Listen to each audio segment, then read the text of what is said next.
Conceive, believe, achieve. Shut the up. You're listening to Believe You Me with Michael the Count Bisping and Paul Felder. my face just gets fatter and fatter and fatter. All that traveling. I'm puffy and bloated from the flight, Paul. That's all it is. Bro, I'm a mess. You can hear it in my voice probably right now. I was in so much pain on that flight back because I started to get sick the day of the show. You probably heard me hitting the mute button and just, of course, I was up all night hanging out with Sean Brady and the team till literally 5 a.m. Went back to the hotel, packed my bags, slept for like 45 minutes, got on a shuttle, and it was worth every second of it. But today, I feel like a bag of dog shit, to be completely honest with you. Yeah, well, I said to you when you first came on, and I said, you look like shit as well. So I apologize, Paul. Yeah, I'm trying to figure my lighting situation out as well, but we're getting there. So if I ever look like I've got jaundice or anything like that, it's these lights. We're working on making the Believe You Me experience better on this end. I'm going to get a new shelf back here. Oh. We're going to add all the finishing touches on soon. And the bits and bobs, they're on the way. The believers have been reaching out, of course. They've been reaching out, and they've reached out to Harrington as well. So we're trying to get it settled.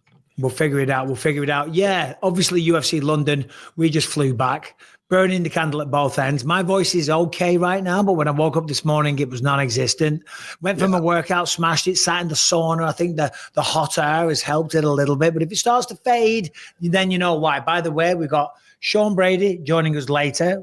At the end of the show, we also have Kevin Holland, who had a ridiculous performance at the weekend, and he's always fun to talk to as well. Of course, we're going to break down all the fights. We're going to talk about some MMA news. We're going to talk about some non-MMA news. We're going to talk about Conor McGregor running for the Prime Minister of Ireland. You said you were feeling like shit. A lot of people have been complaining about the event at the weekend. Tom Aspinall was just talking about it there on another show. I did TNT Sports afterwards. I had 2 post shows to do. Then got home, got back to the hotel. It was like 1:30 a.m.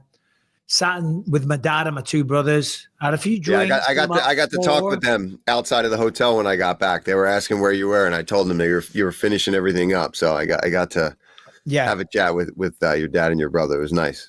Tall dudes, man. Tall dudes as well. My God. I'm the short ass of them all. That's crazy, and you're not short.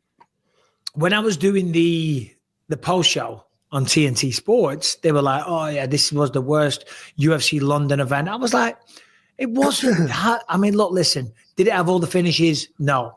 Yeah. And every event isn't going to be like UFC 300 or the UFC 299 where it's all finishes and stuff like that. It was a little flatter, but I still thought there were some entertaining fights. There were some good matchups. Of course, Sean Brady utterly dominated Leon. So that's going to, the crowd's going to go home unhappy. Molly McCann's a fan favorite. She got finished quickly as well. So that's going to sour the mood as well. But all in all, maybe not the best night of fights, but I wouldn't say it was terrible. No, I mean, there were some fun scraps throughout the night. And a lot of decisions. And I think that the London fans have come to expect some really crazy events because they've had them before, right? And any time that you've had some just absolutely insane, wild nights, you kind of expect that every time. But that's just unfortunately not how sports works, especially in the fight game.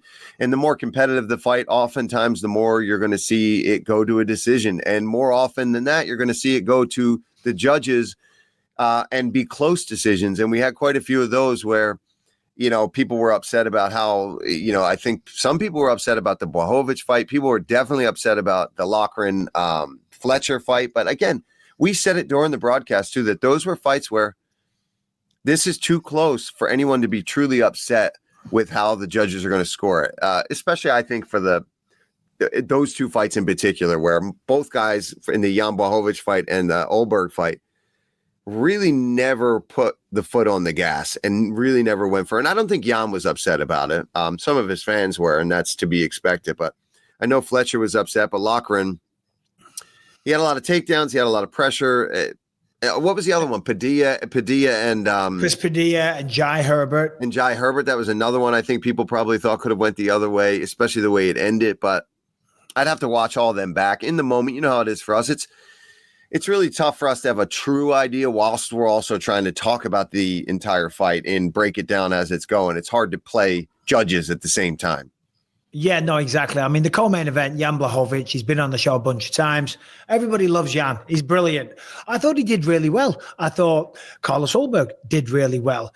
Jan coming back from 2 years away with the shoulder injury and being 42 years old, because I had a couple of people coming at me on social media going, oh, you're talking shit about Jan's performance. It's like, no, he'll watch that back and be frustrated with it himself. As you just mentioned there, when the fights are that close and you don't get the decision, and it wasn't exactly the highest output when it comes to the fighter or both fighters, then it's annoying. It's frustrating. I understand. Maybe we're being a little critical, but in fights like that, you've got to bite down and you've got to start taking chances. I am not criticizing Jan Blachowicz. Far from it. I think he's awesome. Carlos Ulberg's a really, really tough fighter. And both guys were guilty of not having the highest output because, of course, it comes with a lot of consequences. Yes. Reality is, fair play to Carlos Ulberg. He's now on an 8-fight win streak. He's beat a former champion.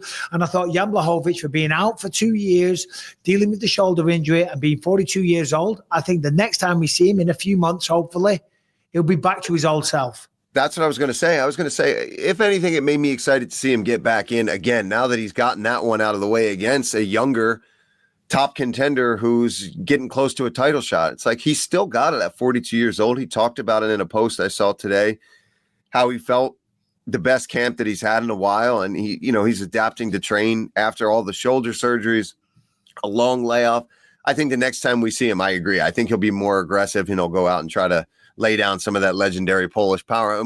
I never got to have a beer with him, and I'm upset. But I did get to have a drink with Oban Elliot. I saw him in the lobby, and he's like, I was about to be on my way out to go see Sean, and he's like, where are you going? He had a drink in his hand, and he's like, I'm only having a drink because I thought we were having a drink. And then we got him upstairs to the after party, and I was like, all right, good. I'm glad at least I got this. He's such a nice dude, man. I was with Oban Elliot till about 4:00 in the morning. All right, good. Finished drinking with Oban at about 4, and then from there went to bed, got 3 hours sleep, went off to the airport and flew home. And here I am. Yeah, I had a great laugh with Oban and his good mate Martin. If you're watching, he's a funny bastard. Let's talk about the main event because Sean Brady's going to be on the show. Paul and Sean, obviously, are very close. They're good friends. They're from the same area. Paul's like, Brady's going to be on the podcast. I'm like, okay. Now, I just want to get this out here in case it looks like if all the British believers are like, what are you doing, Bisping? You are having Sean Brady on every 5 minutes. The reality is he just beat a former champ. He just beat a very hard and tough opponent. And he did it in absolute goddamn style. Yeah, dude. I was so emotional and pumped for him, and it's crazy. 11 years ago, basically to the day, I forget exactly what the date was, maybe March. What's today's date? March 24th, March 22nd, 11 years ago.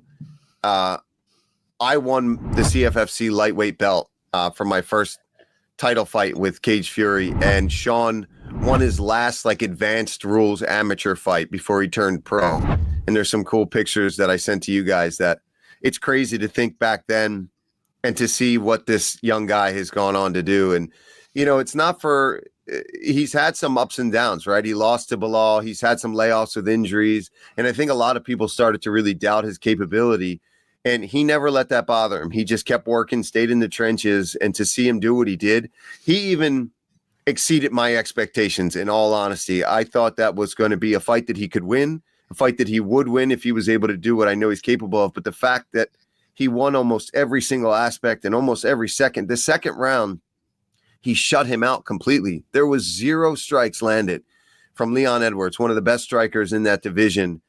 And just, he landed well on the feet. I think that's what finally impressed me is I've sparred him for years and I've seen what he's capable of doing in the gym to people on the feet in his kickboxing.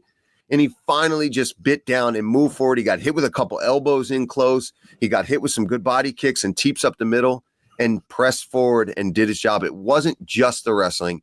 He used the striking so effectively to be able to get in on a guy like Leon and just broke him down bad, man. Yeah, so let's talk about Leon because obviously Sean's going to be on the show in a little bit. And we just had him on recently, but I can't wait to hear from him because he's got massive opportunities now. But for Leon, look, we have fighter meetings. Everybody knows that. We've talked about it. It's not a secret. But what is said in those fighter meetings, obviously, we can't relay to other fighters. That's like the unwritten rule, and and some fights still don't realize, because we say, what's your game plan or whatever?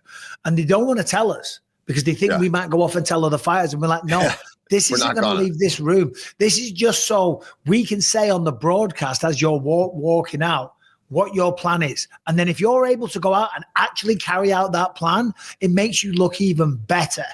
Yeah. In that fighter meeting, he was talking to John Gooden, and John made a reference about perhaps Sean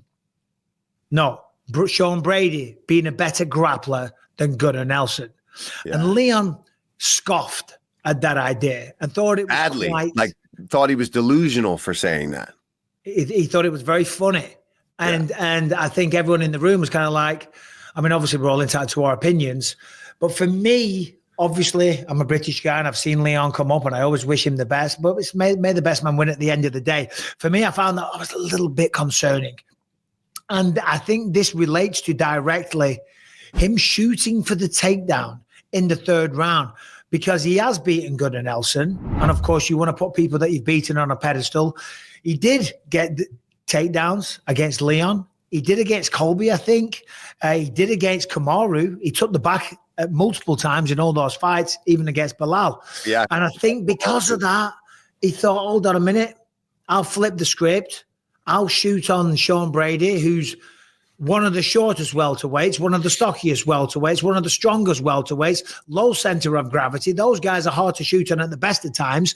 And then you combine it with the skill that he has. I was like, oh, that was a bad move. That was a bad idea. Yeah, I think that was truly the beginning of the end when he showed that, when he was thinking, oh, I'm gonna shoot and try to take him down. And I mean, you're just gifting Sean opportunities when you do that. He's so good from that front position that, if he's got a headlock series. Oh, because the guillotine is there. He can transfer to the back there. He can go for arm anacondas and darces from there. And I when I saw that, that's the fan in me was like, oh, this is not good. Yeah, I mean, Sean just took opportunities. And Leon was even able to get back up for a second. And then Sean showed his strength and just snapped him right back down. And the rest of the round, he spent grappling with him. I mean, anytime he got him down, pretty sure that he never really got back out into space, right? He never really got away from the fence. Even if he had to fight to get him back down, Sean was able to do it. Anytime they really clinched, that was pretty much it. Well, that's what's so impressive about Sean Brady, because Leon is really good at getting back up, and he is really good defensively. And every time, even in fights, like Kamaru, when he lost, he was able to keep it really, really competitive. But Sean just had an answer for everything. Just had an answer for everything. And I was talking on the broadcast because Leon was able to reclaim guard and stuff like that and get an underhook and start the initial building blocks of getting back to your feet. And that is impressive to do, right? And people on Twitter, they're dickheads. They don't know what they're talking about. They're like, why aren't you talking about the dominance of Sean Brady? Why are you talking about Leon reclaiming his guard? It's like, well, it's pretty obvious that Sean Brady is dominating the fight. Yeah. That's pretty obvious, right? But we can see that Leon is doing some good things off his back that we have to discuss. Yes, Brian McKay. Speaking of people talking shit on Twitter, Bilal Muhammad was live. Oh, my God. Fight. Bro, I texted him. I said, you're something else. He goes, I was hungry and I was hangry while I was fasting. So he just went to town on poor Leon. I mean, but that's the personality that we've come to expect from him. Brian, for the audio only listeners, just read those out because my eyes are terrible. I can't see what it says on there. I have seen them on Twitter. So Bilal mockingly tweeted at the beginning of the fight, headshot dead. Sean copied my homework. Leon's going to need a big motivational speech after this round. Bilal tweets, how good is Bilal Muhammad? Oh, God, he's a prick. He's a prick. Leon's still on a 5 a.m. time zone.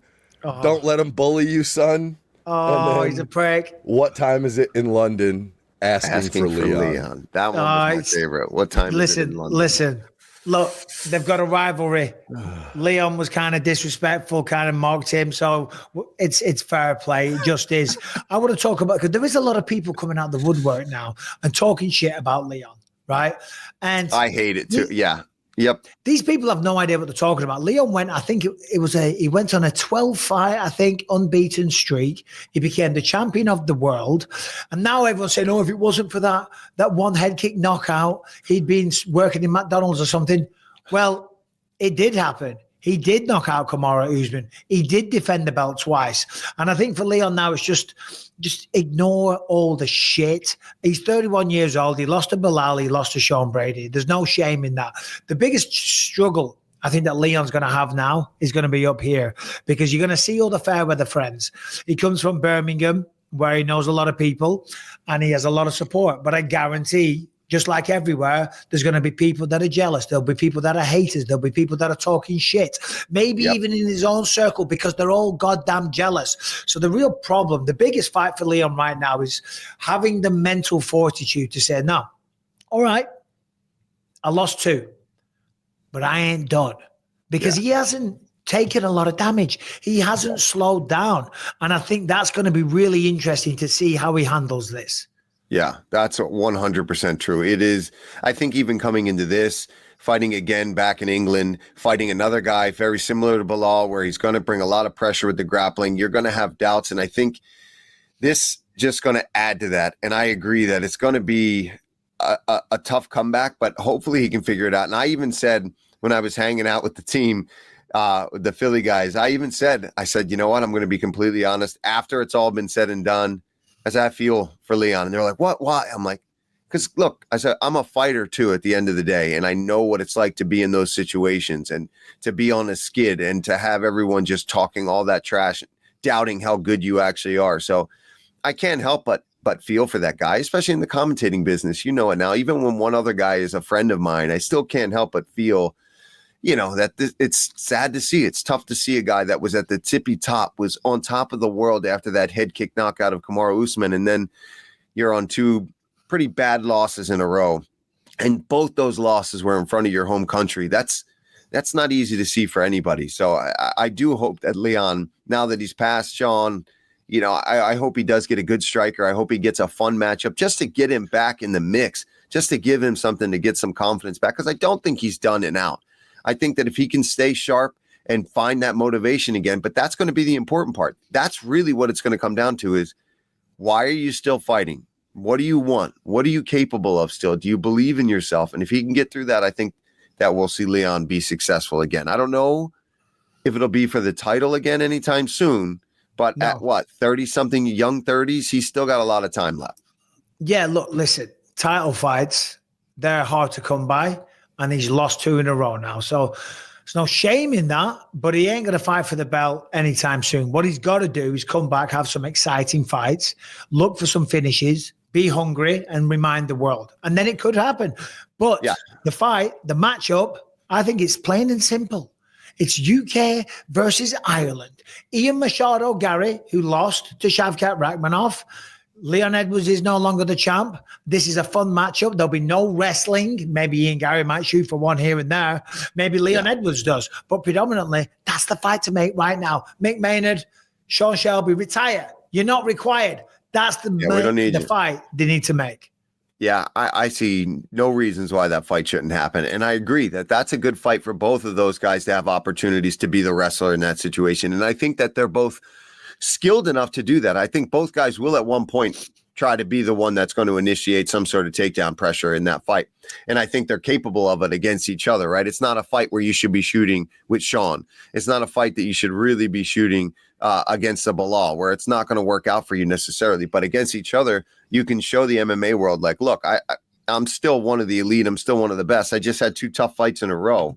And same with Ian Gary. It's like, you lost to Shavkat, who people thought was the boogeyman, who people thought was going to just be the most dominant guy, who people thought was going to smash Ian Gary. And he proved that, hey, he's a whole lot better and more well-rounded than I think people were giving him credit for. And what a great fight for 2 guys that have both had to go through that a little bit. Like you said, pair them up, be a great striking battle. And I think for Leon too, and I know this is tough to change at this point in your career, he's got to have more volume. He is a sharpshooter. But at this point in the game, with the way that the division is going and how these guys are fighting, you need more volume. And I think Ian Gary needs a bit more volume. So I think, wow, let's see who's going to make those adjustments and keep moving forward in the division. Great matchup. 100%. Yeah, it makes all the sense in the world. All right, this episode is sponsored by Prizepicks. And if you are looking to place a few dollars on the sport that you love and you want to make some money, then Prizepicks is the best place to get real money sports action. With over 10 million members and billions of dollars in awarded winnings, Prizepicks has made daily fantasy sports accessible to all. You just pick more or less on at least 2 players for a shot to win up to 1,000 times your cash. Run your game all season long on Prizepicks. Now, if you're a baseball fan, springtime is here and baseball season is officially underway. So don't miss your chance to add your favorite players from the diamond in your Prizepicks lineup, whether it's strikeouts, RBIs, or first inning runs, for a shot to win up to 1,000 times your cash today. So if you want to have some fun and make a few dollars possibly, Prizepicks is the place to do it. Whatever the sport it is that you're into, baseball, basketball, MMA, Prizepicks offers games on all of them. And for example, if you use it in MMA terms, it would have been Sean Brady versus Leon Edwards at the weekend. Would Sean Brady have got more or less than 3 takedowns? That's how easy it is. On Prizepicks, you can mix and match player projections from different sports, combine your favorite baseball players with players from basketball, hockey, esports, and even more. The app is really easy to use. To create a lineup, all you have to do is pick more or less on a few player stats for your shot to win 1,000 times your money. As I said, baseball has started and the second half of the basketball season is here, and the push to the playoffs is heating up on Prizepicks, the best place to cash in on your favorite sports. Think Shohei Ohtani, will he get more than 1 home run this week? Juan Soto for more than 1 hit? Cook up hot takes with your friends and win real money this baseball season when you and your crew run your game on Prizepicks. So download the app, sign up today, and get $50 instantly when you play just $5. You don't even need to win to receive the $50 bonus. It is guaranteed. Prizepicks also offers weekly projections that can lead to big payouts like Taco Tuesday every Tuesday. Prizepick discounts select player projections up to 25% to provide even more value for your lineups. So download the app today. Use the code BELIEVE to get $50 instantly after you play your first $5 lineup. As I say, download the Prizepicks app today. Use the code BELIEVE. When you bet just $5, you will receive $50 instantly after you play your first $5 lineup. Prizepicks, run your game. Harrington, jump on the show, please. Obviously, there was a lot of great fights. Nathaniel Wood, by the way, I want to give a shout out to Nathaniel Wood. What a performance. And the sky's the limit for that guy. I am telling you right now. We're going to play a little game here right now because we're not going to talk about all the matchups. But there was a lot of split decisions and there is a lot of news to get to. And we've got 2 guests jumping on as well. Harrington, one fight that you would like us to discuss from this fight now. Let's see where he goes. Oh, I mean... Let's see where he goes. I really like that Chris Duncan fight, man. That Chris Duncan fight was so fun. It was completely unexpected, massive underdog, and the great equalizer being power shots. Which is crazy that he was that massive of an underdog, by the way. I can't believe that you didn't say Sean O'Bannon. You gave him an opportunity, Mike. You gave him the opportunity. Sean O'Bannon did get a great come from behind armbar. Fair play to her. Chris Duncan got a good win. Christopher Leroy Duncan, where am I here? Of Andre Puyaev. Marcin Tybura beat Mick Parkin. That's a shame for Mick. That was another close one. That was another close one. Very.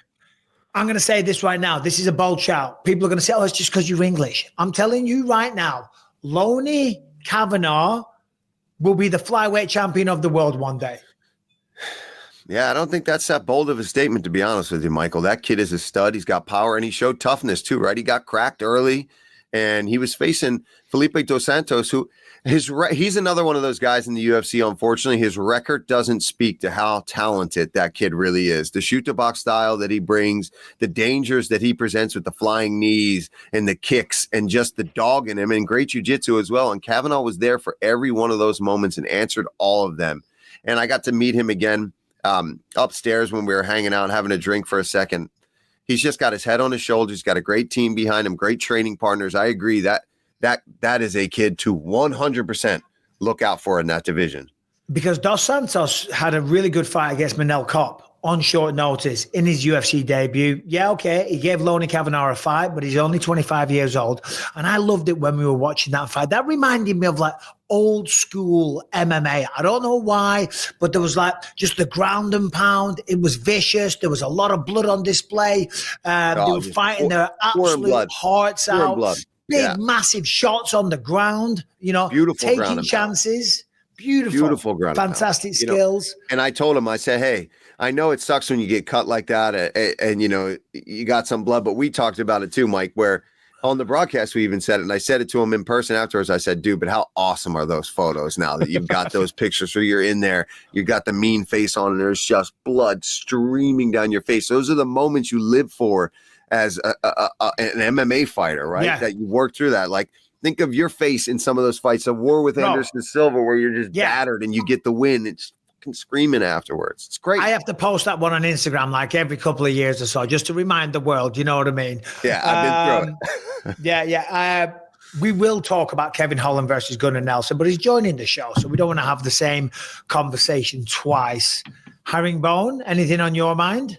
No, I mean, I was just gonna. I that popped into my head, that meme situation with Holland just laying on Gunnar's arm. I thought that was like, that's gonna be the lasting image of this card in my mind. Yeah, he said to him, he's like, they were talking to each other. They were talking to each other there, and he was asked, what were you saying there? He's asked him, how are you doing this? That's what he asked him. How are you doing this? He said, I don't know. I'm just doing it. It. Hey, that fight was brilliant. It was absolutely fantastic. I want to talk about this, though, really quick. Molly Mccann retired Saturday night, and we're not going to – listen, Molly made her mark on the sport. She did really, really well for herself. She was a girl that was never really she was never going to go off and become a champion of the world, right? But a few years ago, she was working in a Subway sandwich shop making meatball sandwiches. That's why they call her Meatball. She went out there. She had some wins. She had some losses. She realized Saturday night, because she's losing more than she wins, it's time to call it a day. And I've seen a massive outpouring of support for her, because there should be. And I've also seen a lot of people talking shit. And it's like, look, listen, she was given an opportunity. By the way, she fought her ass off every single time, win or lose. She provided a lot of excitement. Every time she walked out, she had those spinning back fist knockouts and stuff like that, but always brought passion and excitement and energy. But more importantly, I want to talk about the bigger picture. Like, for the young people out there, you get an opportunity. Look at that. She's taken that. She's changed her life from working in a Subway sandwich shop to flying around the world, competing in arenas, making good money, opening doors for other opportunities. I mean, she absolutely smashed it. Bro, that's the dream, right? I mean, that's why fighting is such an amazing sport, because people that are coming from places of nothing, from places in the world where you're not destined to be great. You're not destined to make a ton of money. You're not destined to make an impact on the world. And because of stepping into a cage and throwing on a pair of gloves, she had the opportunity to show who she is and her personality and what she stands for. And she took that by the horns and she went with it. And she did a fantastic job. And I'm excited to see more of what she's going to do with that, right? She's such a great personality and such a great person and has such an amazing heart that she's going to continue to give back. And I'm glad that she also recognized that she's gotten to a point now where she doesn't need the fighting to have that, right? She's done enough and has made a name enough for herself now where she can continue that journey. She's opening up shops, she's opening up restaurants and doing all that. And she's going to stay somebody that people are going to look to for advice and look to for inspiration, more importantly. And she's so good at that, right? She's so good at just being true to herself and inspiring people, more importantly. So when she hung up the gloves, I was like, you know what a great opportunity. Even though it's a loss, you coming in here, you get to do this in England, you get to do this in London in front of this sold out crowd and hang it up. And for the naysayers and the shit talkers out there, they're always going to be there. That have done nothing with their lives, by the way. I mean, of course, I wish her all the best in her endeavors. Mixed martial artists, former UFC people, fighters, whatever, they get a lot of opportunities these days. And I heard one about Kevin Holland when I was at the airport. But just real quick on Molly opening restaurants. I've always wanted to open a restaurant. You know what I mean? Just more so, not because I want to cook in it, not because I want to run it. I just fancy being like, you know, like in movies, the ritired fighter sitting at the bar, hosting them like Rocky did and Jake LaMotta. That's exactly what I was thinking. You know what I mean?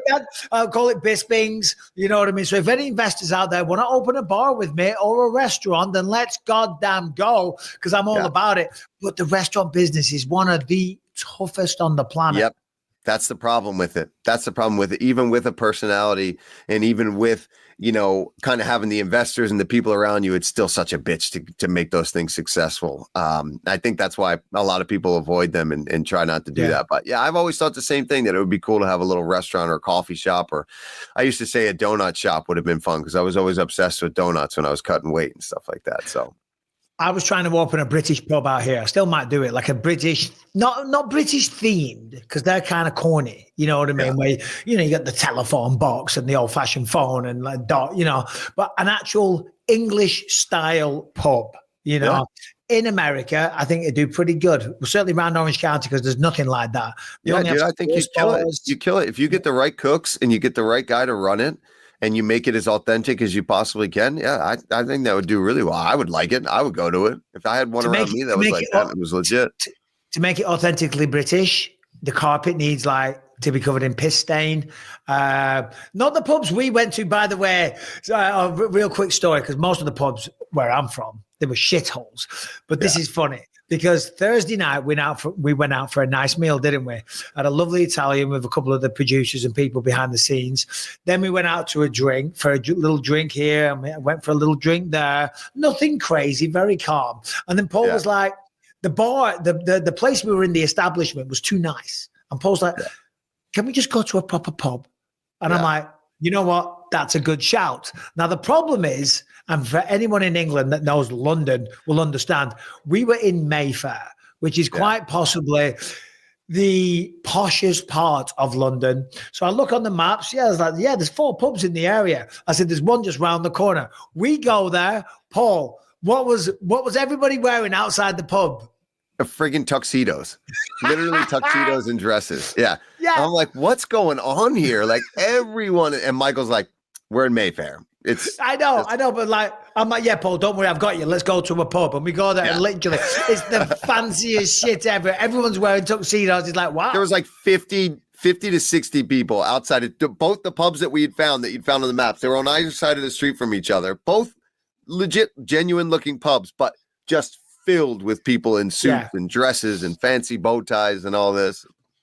Yeah, I was like, Paul. And they kicked us out. They kicked us out, even though we tried our best. And the guys, to the one guy's credit that was there, he's like, oh no, they're with me. Give him another drink. And they were like, you're done. We don't care. I just want to clarify, we didn't get kicked out for poor behavior. It was done. No, they were done. They were done serving. It was the end of the night. It was the night. It was like 9:30. So, you know, they're done serving over there. You know how so we had a nice little tour, a little mini bar crawl around Mayfair, of all places. Wasn't supposed to be. Okay, so we are going to talk about some other stuff, and we do have guests joining us real quick. I was talking about, I don't want to talk about it. One of the fighters on the card, I spoke to his manager. He's got a monster deal, man. Millions and millions and millions of dollars off a sponsor. And it's just crazy to see where this sport has come. I'm talking millions of dollars over a very short period of time. And I was like, what the hell? I don't want to speak about people's businesses, but just to hear that this level of sponsorship is now available in this sport, it's wild, man. I mean, you just look at the celebrities that are showing up to these things, man. I mean, it's ever since 2020, I'm telling you, it has just been insane, the amount of support from Hollywood and other sports teams and other athletes that show up to these things. I mean, the president is showing up to these events in the US. Jose Reinier was there Saturday night. I don't know if you know who that is. Shane Gillis, baby. Anybody, you know Shane Gillis? Yeah, I had a little chat with Shane Gillis because Callum's he's the man, dude. Jose Mourinho, is that Chelsea or Arsenal? Oh, I'm not sure. I just know they went to him for they got his prediction on the main event. Yeah, and he said, "I'm not allowed to talk." I'll get in trouble. Yeah, I said I'll get in trouble if I talk. Who else was there? Oh, Louis Theroux. He's a very well-known documentary maker in the UK. There's always tons and tons of celebrities there. And it is crazy, as you say. That's just a sign of it. 2 times he was the manager of Chelsea, once Man United, once Tottenham Hotspurs. Yeah. Now I went over to Shane Gillis because Callum is like the biggest fan. He's like the biggest fan of Shane Gillis. And I walked up and said, "Hey, Mike, how you doing? Big fan." I said, "Oh, same here, man. Love all your shit." I said, "My son is the biggest fan of yours." And he's, "Oh, really?" And I was contemplating, do I ask for a picture so I can just show it to Callum, you know? Right. But I hesitated because I didn't want to seem like a dork. Do you know what I mean? Yeah. That would have. I mean, I think it would have been honored that you're asking for a picture with him. I mean, come on. Yeah, you're Michael Bisping. Dude, we're friends with Shane. He would have been hyped. No. I know that, but it's not just that. We're there. We're commentators. There's all the VIP section. You know what I'm saying? We got to have a level of professionalism. I never go up to guys. I never go up to those guys. And we had a small break where there was a feature or something playing, and I was like, I'm going to go up and say what's up to him. I got to shake his hand and talk to him for a second because he cracks me up, and he's from Pennsylvania. So, I mean, I'm like, I got to go say hi to this guy. He was all decked out in his Eagles gear. So I know who he was supporting. Harrington, jump back on, buddy. What do we have in the notes then? Should we do a non-MMA? Should we do MMA? We've obviously got Kevin Holland and Brady jumping on. Paul, non-MMA, George Foreman. The one I want to talk about, it's kind of MMA because of the young man that passed away, but the rhabdo thing is something that I've got some experience with, and how devastating that can be. So, Sean, Harrington, do you want to just set the table so people know what we're talking about? So there was this Australian MMA fighter, 21 years old. He had a fight. He kind of collapsed toward the end of the third round. They rushed him to the hospital. When he was there, he was diagnosed with, and you're going to have to, rhabdomyolysis. Rhabdomyolysis, yeah. Yeah. So he was having just damage to his kidneys as part of like the overtraining and high intensity training preparing for the fight. They diagnosed him. They put him in a medically induced coma, and unfortunately, he did not survive it. How old? 21. 21. Oh, good looking kid, 21 years old, all his life ahead of him. Passes away, rhabdomyolysis. Oh my God. So Paul, you said you've got a little bit of experience with this. Yeah. So when I fought Dan down in New Zealand, after the fight, obviously we had to go to the emergency room, just get checked on because we were both pretty battered up, and they just wanted to make sure everything was okay. And as soon as I got there, I finally had to take a piss. I went to the bathroom, and one of my teammates, Craig, was there with me, and I yelled to him. I was like, "Yo, you got to call the nurse because this isn't blood. This is something else is going on." It looked like I was just peeing out flat Coca-Cola. It was almost like a black brown color that was coming out of me. And I was like, that's because I've gotten hit with some body shots in fights where there's like a tinge of blood to my pee after a fight if it's a tough fight, but I've never seen it like that. They came in, they looked at it, and they were like, okay. And they started monitoring my kidneys, and they're like, yeah, I had rhabdo. So you overexert so bad that your muscle tissue starts to break down, and it goes into your bloodstream, and then your kidneys have to filter that, and you can basically just shut your kidneys down from that. So they just start IVing me for the entire night. I ended up having to stay extra time in the hospital, ended up having to stay an extra couple days in New Zealand before I could even go home. And it can kill you, as we can see. Well, but then you combine, and I'm sure this was a big factor of it, the guys that are cutting weight and cutting extreme amounts of weight, because that's what this guy had done. He's gone through a massive wake up. Then he's going into a fight where the body's working very hard and the muscles are doing their thing, and you're already in a massively dehydrated state. That is why, look, listen, MMA, weight cutting is a part of it. Amateur wrestling, weight cutting is a big part of it. It's more and more these days in boxing as well, even though it never used to be quite as heard of. These days, more and more boxers are doing it. This is the problem. This is the danger, because at some point, something needs to be done. And I don't know what that is. Because as young men, if you're tough, or young women as well, before you all start, but as fighters, generally, you're mentally tough and you're not a quitter, you know? So you're going to push yourself to the absolute brink. And I don't know how many times I have felt like I'm about to die when I've cut weight, because the reality is we are getting close to that limit. You know what I'm saying?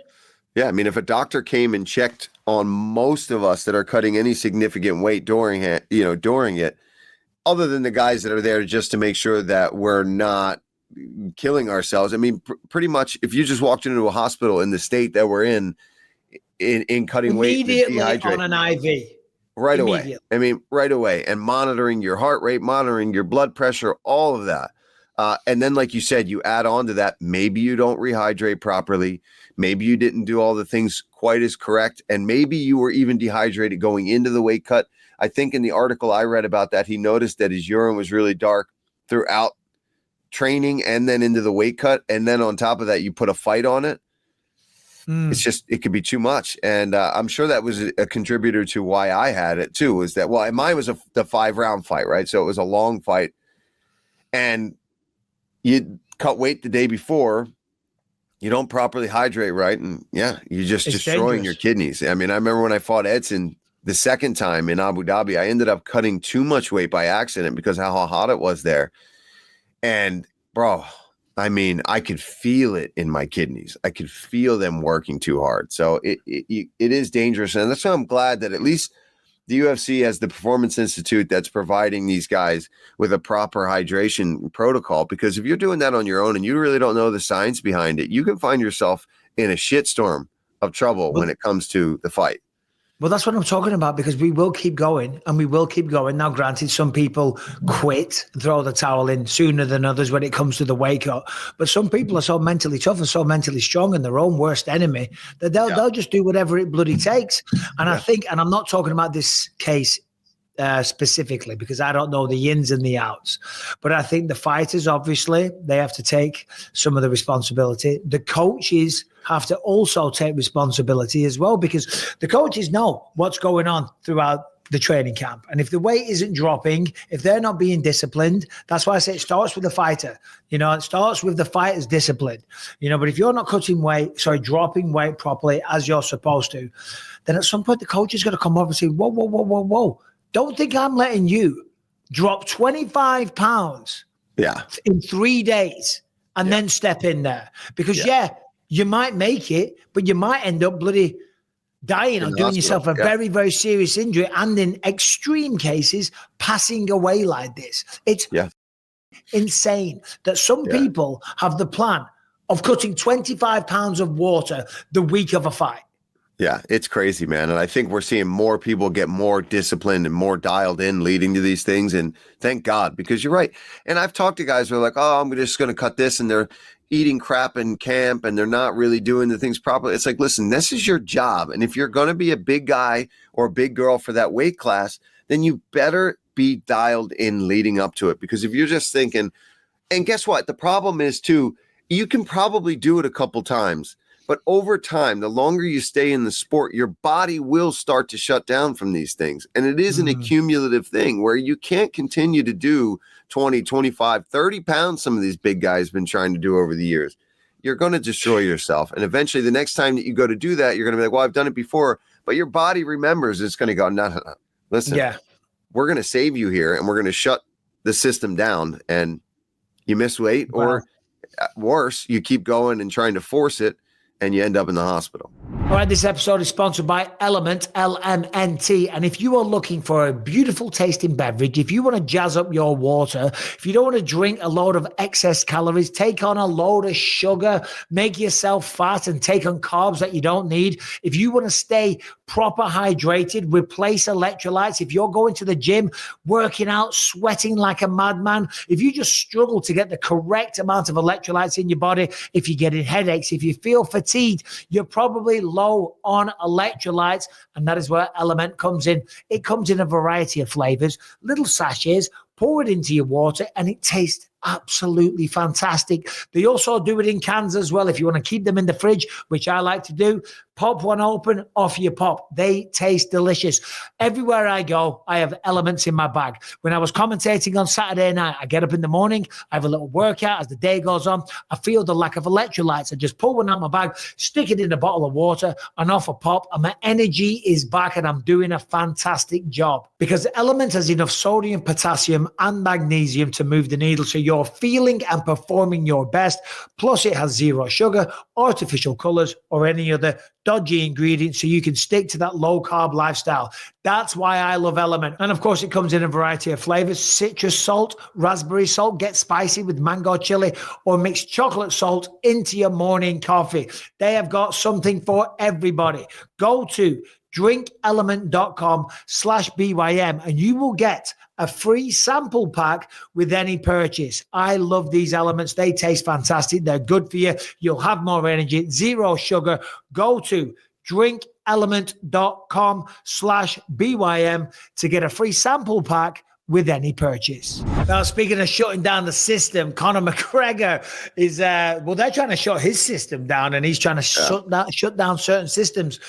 Harrington, get ready to read out the news stories, if you will, because as we saw, McGregor's announced he's going to run for Prime Minister of Ireland. And already the social media attacks have started on him. And it's kind of now listen, I'm not here sticking up for Conor McGregor. I'm not saying anything good. I'm not saying anything bad. I'm not criticizing. I don't think he'll probably become Prime Minister of Ireland, but, whatever. Fair play. Free world that we live in, should be. And if he wants to give it a go, he can give it a go. But it appears that the left-wing media are going after him pretty hard. So they are saying that these tweets that he sent out in 2023 were inciting violence or harassment. So they are now going after him over 2-year-old tweets to try to arrest him. The tweet is, "Ireland, we are at war." And that was actually in reference to, if I get this correct, some immigrant stabbing 3 children to death. So he's annoyed and mad and angry at the death of 3 young children getting brutally stabbed.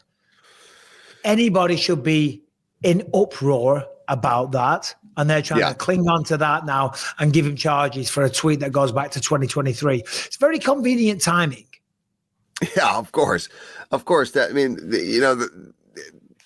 That's the problem with this media in general, right? I mean, you say something and everything gets taken out of context and then it's just used against you.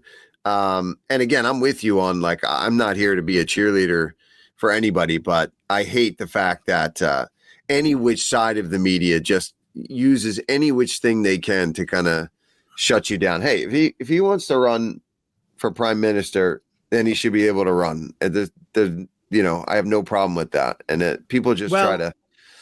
People are going to vote for him. And if they vote for him, then guess what? He's in. And if they don't vote for him, then he won't get in. And apparently he's got a few obstacles politically and legally to get through anyway, to even get in the running. Harrington. Just a quick update. It's not prime minister. He's running for president. I didn't know Ireland has a president, but they do. Yeah. Same thing. President, prime minister, whatever. Oh, so they have a president. Okay. They have a president. Yeah. So whatever. Actually last week we had that Irish guy. We played a video of his, when they were talking about Yeah. I mentioned him the other day to somebody, how hilarious that was. Well, he's kind of going through the same thing because he, I think it's Gavin something. He took down all his social media because he talked about Conor McGregor running for Prime Minister of Ireland, said that he's not a fan, but then also came out, and I don't live in Ireland. I live out in America now. But the sentiment from what you see from a lot of people is that there is a lot of problems with immigration and over immigration and people not necessarily assimilating into the system and a lot of crimes being committed. Right. And I don't think I'm saying anything controversial there. And that's kind of how this guy put it. And he said, I don't agree with Conor McGregor. I'm not a fan of Conor McGregor. However, I see the points that he's making, and I understand that some people also feel the same way, and potentially for a valid reason. The way that this guy worded it was very, very careful.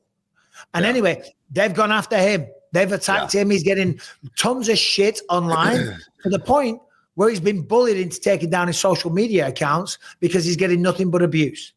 Yeah. And, that's the thing that I think really pisses a lot of people off, and it pisses me off too, is that you can't even have an opinion on matters if it doesn't line up 100% with one side or the other, where they try to make it seem like if you support this, then you're racist. It's like, wait a minute, that is not necessarily how this works. And it's the same here in America right now, right? If you bring up those sort of topics, let's say you're a registered Democrat in this country, and you bring up, well, I'm registered Democrat, but I kind of see that, yeah, we have an immigration problem. We have, a lot of illegals in these cities that are taking up apartment buildings and hotels and things like that. You have to either be 100% for every single thing that they say, or you're a racist, you're wrong, you're a bigot, you're this or you're that, right? That's the problem. But that's another time there. Thank God we got the trailblazer Kevin Holland, because we're falling down into a political rabbit hole there that we're going to piss some people off. Never mind that. We are joined by the one, the only, the trailblazer, Mr. Big Mouth himself, fresh off a massive victory Saturday night, London's O2 Arena. Are you back home already, Kevin? Yes, sir. Yes, sir. Next morning, I flew out pretty early. Bro, what a fight. What a fight at the weekend. It was a great time in London. My first time ever going overseas was China, was Beijing when I first got in the UFC. And I was like, man, I don't think I ever want to go overseas again. But after going to London, I'm like, I see what I've been missing out on. This is cool, man. So I'm looking forward to doing a little bit more traveling in my career. That's awesome. Kevin, listen, now we know you're a guy that wants to fight as much as possible, right? You made that pretty clear. But is there a part of you that after the performance that you just put on Saturday, down at 170 pounds now, I mean, bro, you really, really looked good. I got to say, man, and I talked to you a little bit in the workout rooms beforehand where I got to see you warming up and kind of breaking that sweat before the fight. Is there a part of you that thinks, fuck, if I just dial in and stay in this weight class, like I can beat some really good contenders and make another run, right? And let me say, and especially off of people kind of starting to be like, oh, Kevin Holland, he's had ups and downs recently, maybe kind of washing you off to think that you're not really a contender. How do you feel after this last one? I mean, I feel good after the last one. Like, I mean, make no mistake about it. Like, I didn't finish, like, no disrespect to Gunnar Nelson. I think Gunnar Nelson's an absolute stud. But I didn't finish Gunnar Nelson. And I've always said that if somebody's been knocked out before, I can for surely knock them out. You know what I mean? Yeah. Especially at 170 pounds. I'm a decent sized guy at 170 pounds. I'm playing to my attributes at 170 pounds. And I hit like a dump truck at 170 pounds. You know what I'm saying? So I would have loved to get the finish. I was very close to it. Didn't get it. Probably should have followed up a little different going into the fight. Felder, I respect the hell out of you, man. I respect the hell out of Michael Bisping as well. But from the beginning of my career, I've had nothing but great interactions with Felder, and I've had great interactions with Bisping as well. But you've kept it so 100 with me, on, off the mic, just no matter what. You know what I mean? From talking about my pot smoking, which I normally don't let people do that. I respect the hell out of it coming from you, from the way you said it. And my stepfather used to always say, it's not about what you say, it's about how you say it. And you always say things the right way to me and at the right time. And like I said, it doesn't matter if it's on the camera or off the camera. So it's like, if a guy like you is telling me, yeah, I need to stay at 170 pounds, you think it'd be good for my career? And it'd be nice to go out there and shut some people up who don't think I can do it. I like it when they say I can't do it, because then that makes me want to do it. You know what I'm saying? When they say I can do something, it's like, oh, well, I can do it. Why do it? Yeah, now I'm hungry. Now I'm hungry. Well, I did a couple of post-fight shows, ESPN and TNT Sports, and I said the same thing on both.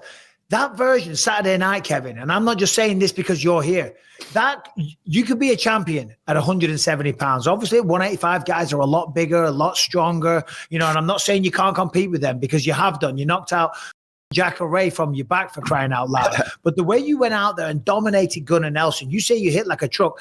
That right hand that you landed, holy shit. I don't think Gunnar recovered all fight from that. I think he was still dazed and confused. Yeah. I agree. I think he was hurt. Even from the chipping from the bottom, I think chipping from the bottom with that thing sometimes sends people to another realm. They're not all the way gone, but they're for sure over there with the stars and the dangles, Let me ask you, I thought you were going to talk some shit there to Felder. I thought you were going to, I thought that's where it was going. I thought, we got some good stuff here. I love Felder. Dude, I have nothing but respect for him. Like I told him in the back when I was doing some work, I said, fought James Vick back in the day. And, it's like There's a guy around here that a lot of us, look up to, made it there before us, so you got to look up to a guy like that. And you and him, you know what I mean? Like I said, he came back talking about leg kicks, and it changed the way we fight around here. So, yeah, nothing but respect. Yeah, dude. And let me tell you, Mike, I got to watch him in the workout rooms before they went to the arena later that night. And dude, just the way he was even working out in there, the way you were throwing your kicks, and you applied a lot of that stuff into that fight too. And we got to give a shout out to your one coach who almost took a flying knee from Kevin to the face that missed. But I'm telling you, he was doing it just to warm it up, and it went right by his face like that. And I was just looking at everybody like, oh my God. But dude, moving forward, is there anybody that you would like to fight in particular, or a few people? Like, are there any guys that you think, oh shit, this would be a fight that could cause some chaos and get you paid, right? And this is what you want to make. I know you want to make money. I know you're in this to build your life better. Who would you like to fight, Kevin? I know you're a guy that's fought so many damn people at this point. Does anybody stick out? I don't think there's anybody at 170 pounds right now that would increase my paycheck. You know what I mean? Because I get paid pretty freaking hefty. A lot of people don't know that, but I get paid pretty hefty. As you should, dude. When you step in and you fight the way you do every single time, I mean, good for you, man. Thank you, brother. Thank you. But it's like I'd like to fight anybody. I'd love, honestly, if I'm being 100% honest, no disrespect to him, because I think he's a hell of a fighter and it was a hell of a time fighting him. But I'd love to go in there and do it with good old freaking Stephen Wonderboy Thompson again, just because it was so fun the first time. I mean, I broke my hand and got my ass whooped at the end, but I had a blast. So I'd love to do that again, just to do it again. But yeah, if there's anybody else they want me to fight, I'm pretty much down. I always wanted to fight Neil Magny just to stay active, because he's always been an active fighter, and just wanted to always see how that'd go. But I mean, I don't really have a super hit list or anything like that. I kind of like everybody at 170 pounds. So if I'm gonna be fighting somebody, it's just probably because I like the way they fight, Yeah, but it's all business, Kevin. Who gives a shit whether or not you like them? You're here to make money and make the most of this short career that you have. I was talking to, I think it was one of your managers at the airport.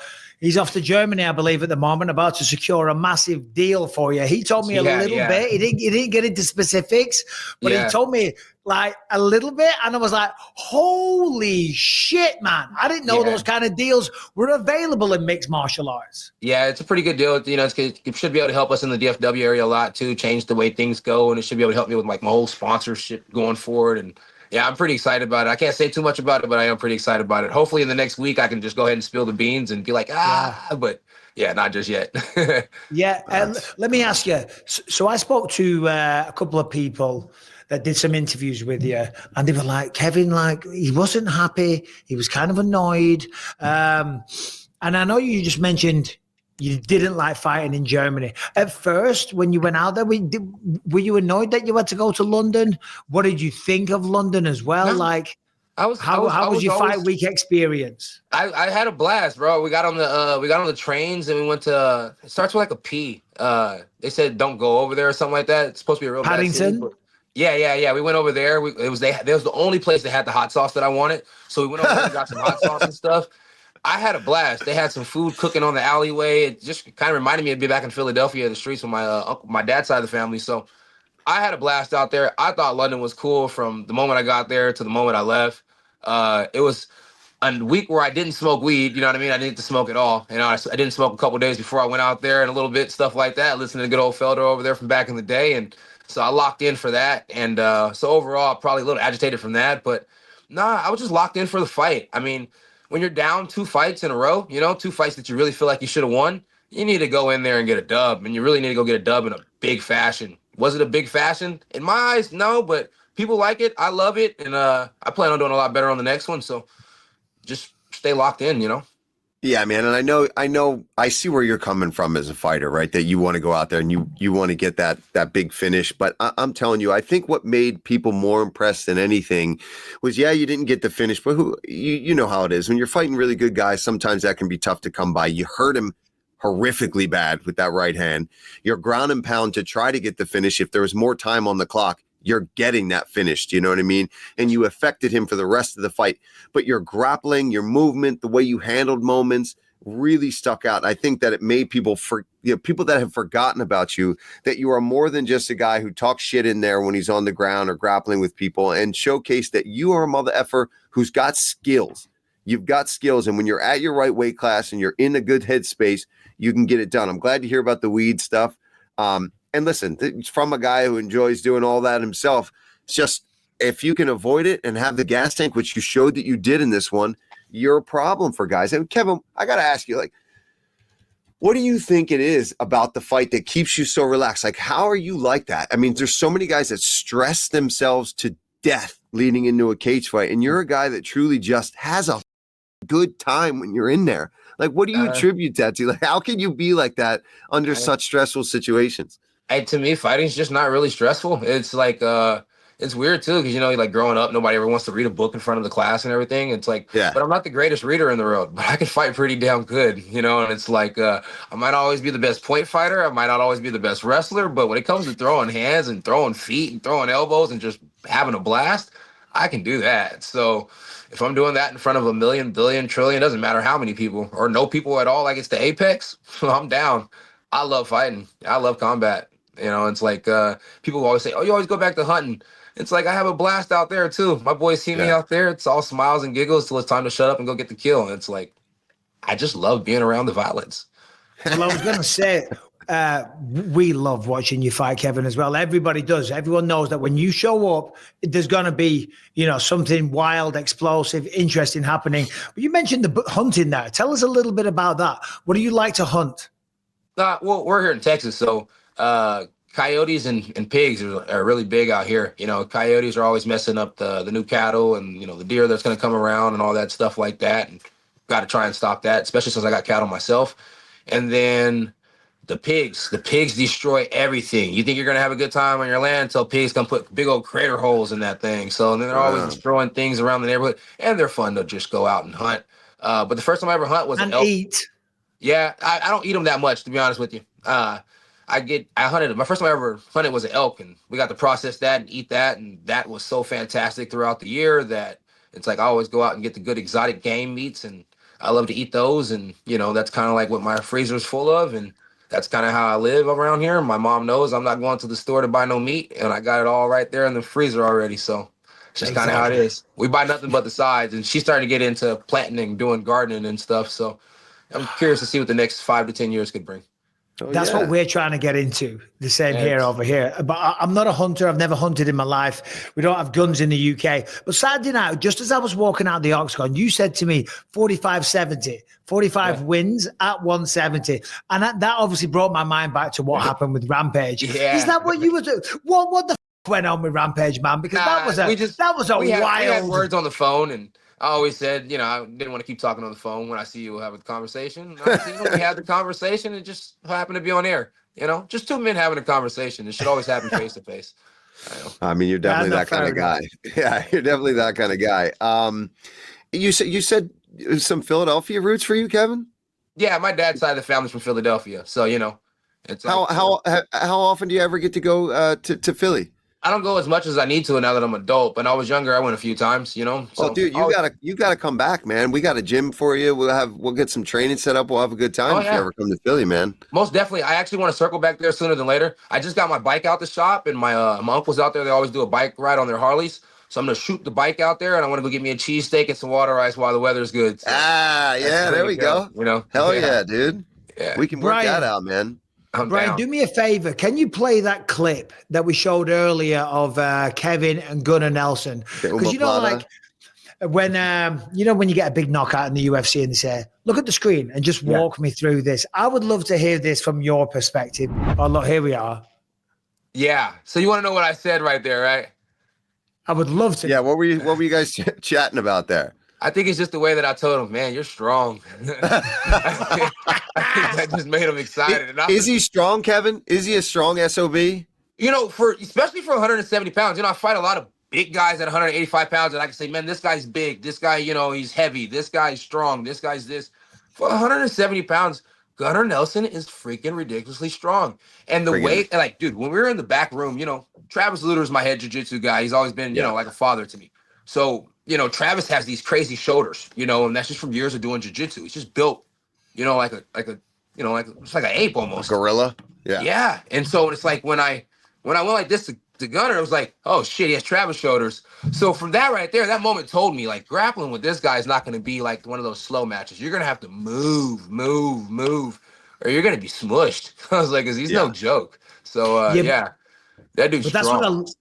That's what I loved about your fight, though, Kevin, because even the times when you were on your back, you were the one attacking. You were the one landing the elbows, throwing punches, attacking like crazy with the triangles and stuff like that as well. I mean, you are a to deal with if someone's on top of you.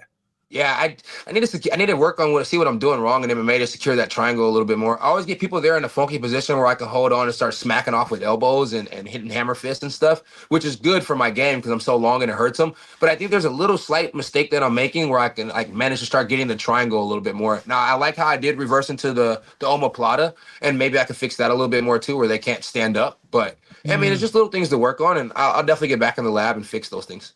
But you did make some really sharp adjustments in there that we were talking about on the broadcast too, where you made sure he was trying to step over to nullify that the omoplata and all that, and you were on that. You got underneath, you went back around.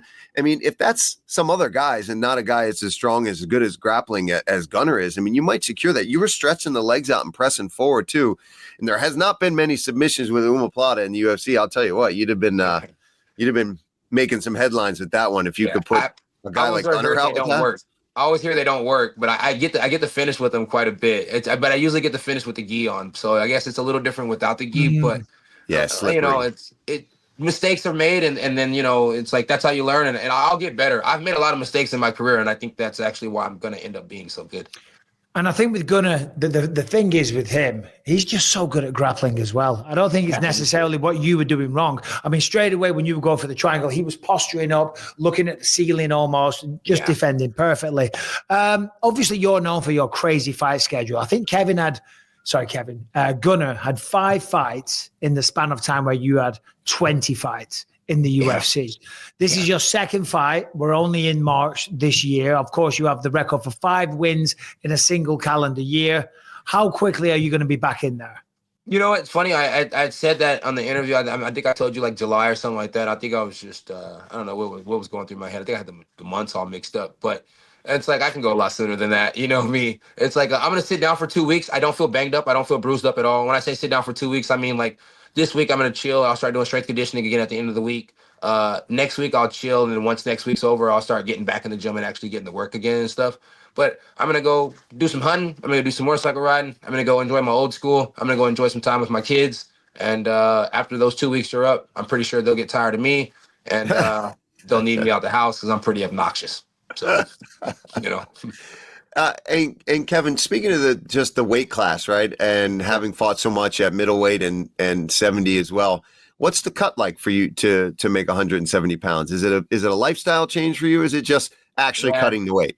So it is a lifestyle change because I have to be a disciplined athlete. So like I like to go out to eat. I like to enjoy myself. I'm a single man, so I can go out to eat whenever the hell I want to. I can do a lot of things, So, but when I'm getting ready for a fight at 170 pounds, instead of training once a day or maybe twice a day, I know I have to train twice a day. And then sometimes I need to get 3 times in a day. And when I say 3 times, I mean I just need to get that sweat 3 times a day, So whether that means going to do my heat retention in the morning or doing my heat retention at night. And then I have these meal plans that Charles gives me. Shout out to the Angry Dietitian on IG. And, for the UFC, the guy's, he's a guru.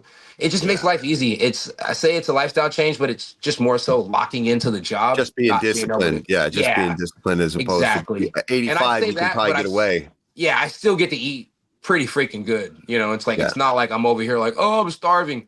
I'm actually still enjoying myself. Instead of having, cookies in the middle of the night, I just have a badass fruit bowl. And my fruit bowl is usually pretty freaking hooked up. I still put tahini on there and everything. So I'm not living a bad life. I'm just living a more like an island life. It's more fantasies, more like for a king. It sounds like you're living a fantastic life, to be quite honest. You're going to spend some time with the kids. You're going to go hunting. And then in a couple of weeks, you'll be back in the gym getting ready for your next fight. I think that some people kind of misunderstand, Kevin, because, you have fought so often. I think some people think that you maybe approach this in kind of a flippant way. But it seems to me that you are doing everything you can. You respect this game. You understand the opportunities that it gives to you. And you are not flipping. You are 100% responsible and work your goddamn ass off. Yeah. I mean, I do. I go hard, and and I like to fight a lot. It's like when I was younger, I didn't have any other outlooks on how to get my energy out and stuff like that. So it was just fight, fight, fight, fight, fight. And I look at it like a regular job. My grandparents work hard, and it's like, if they work hard, why shouldn't I work hard? And it's like, and I'm thankful for the fight checks and everything like that. They're super nice. They're really cool to have, but that doesn't mean that I shouldn't still go to work frequently. Doesn't mean that I shouldn't show up and I shouldn't be down to do things for the company that's helping change me and my family's life. So it's like, I'm down to take the fights that people say those aren't good fights. Yeah, I'm fighting a guy who used to fight at 205 and have a belt there at a pretty high organization somewhere else. And I should probably be fighting at 175 pounds. And if they had a 165-pound weight class, I could probably make that too. But hell, I don't give a I want to fight and I want to do my job. So I'm going to go fight this guy. Does that take a bit of the pressure off, Kevin? Because I know exactly what you're saying. And, you're man enough to say, well, I'll roll the dice. Let's see what happens. Does that remove a lot of the pressure? Yeah, I mean, I don't really feel like when it comes to fighting, there's much pressure at all. It's like, you want to find out how bad you are, right? Like, I'm going to find out how bad I am. Like, there's guys that stay focused on their weight class and they get a belt. And then I'm like, dude, that's pretty cool. It's like, I think that's dope. And it's like, I just take every chance that I could get, and then we'll see what happens at the end of the day. It's like Michael Bisping, you've done that. You took every chance that you can get, and you still grabbed a belt. It's like, wasn't a picture perfect career? No, but it was a perfect career because I got what all you guys were gunning for. So, kudos and tudos. If I get it, I do. If I don't, I don't. I mean, Anderson Silva had the belt for a long time. You still whooped his ass when you got in front of him. So knock him right, I did. So that's what the history books say. So that's what the matters. You know what I mean? So yeah, I mean, no matter how people look at it, it's like, you've knocked out champs and you beat champs. You know what I mean? And you've also been the guy that go out there and fight no matter what. A lot of people can't go to their kids and say, I'm not scared of no man. You can. I like to be that guy. I love that. Yeah. And do you think, does that frustrate you too, Kevin, when you look at the state of the UFC and kind of how guys do cherry pick and try to wait for the perfect matchup and they do this and that? And you look at it like, what are you doing? Like you get paid to go and fight. And like you said, and I think that resonates with me a little bit, where you're here to prove that you're the baddest dude. And to prove that you're the baddest dude, you got to fight dudes to do that. You know what I mean? You can't just be like, I'm the baddest dude. Well, but not that guy. I don't want to fight that guy. That guy's, I need this amount of time. I need that. I need this. On the John Jones thing, it's like, it's like, I'm going to stand up for him a little bit on this one. The dude's been around for a very long time, and he's fought a lot of people. Tom Aspinall is an absolute beast.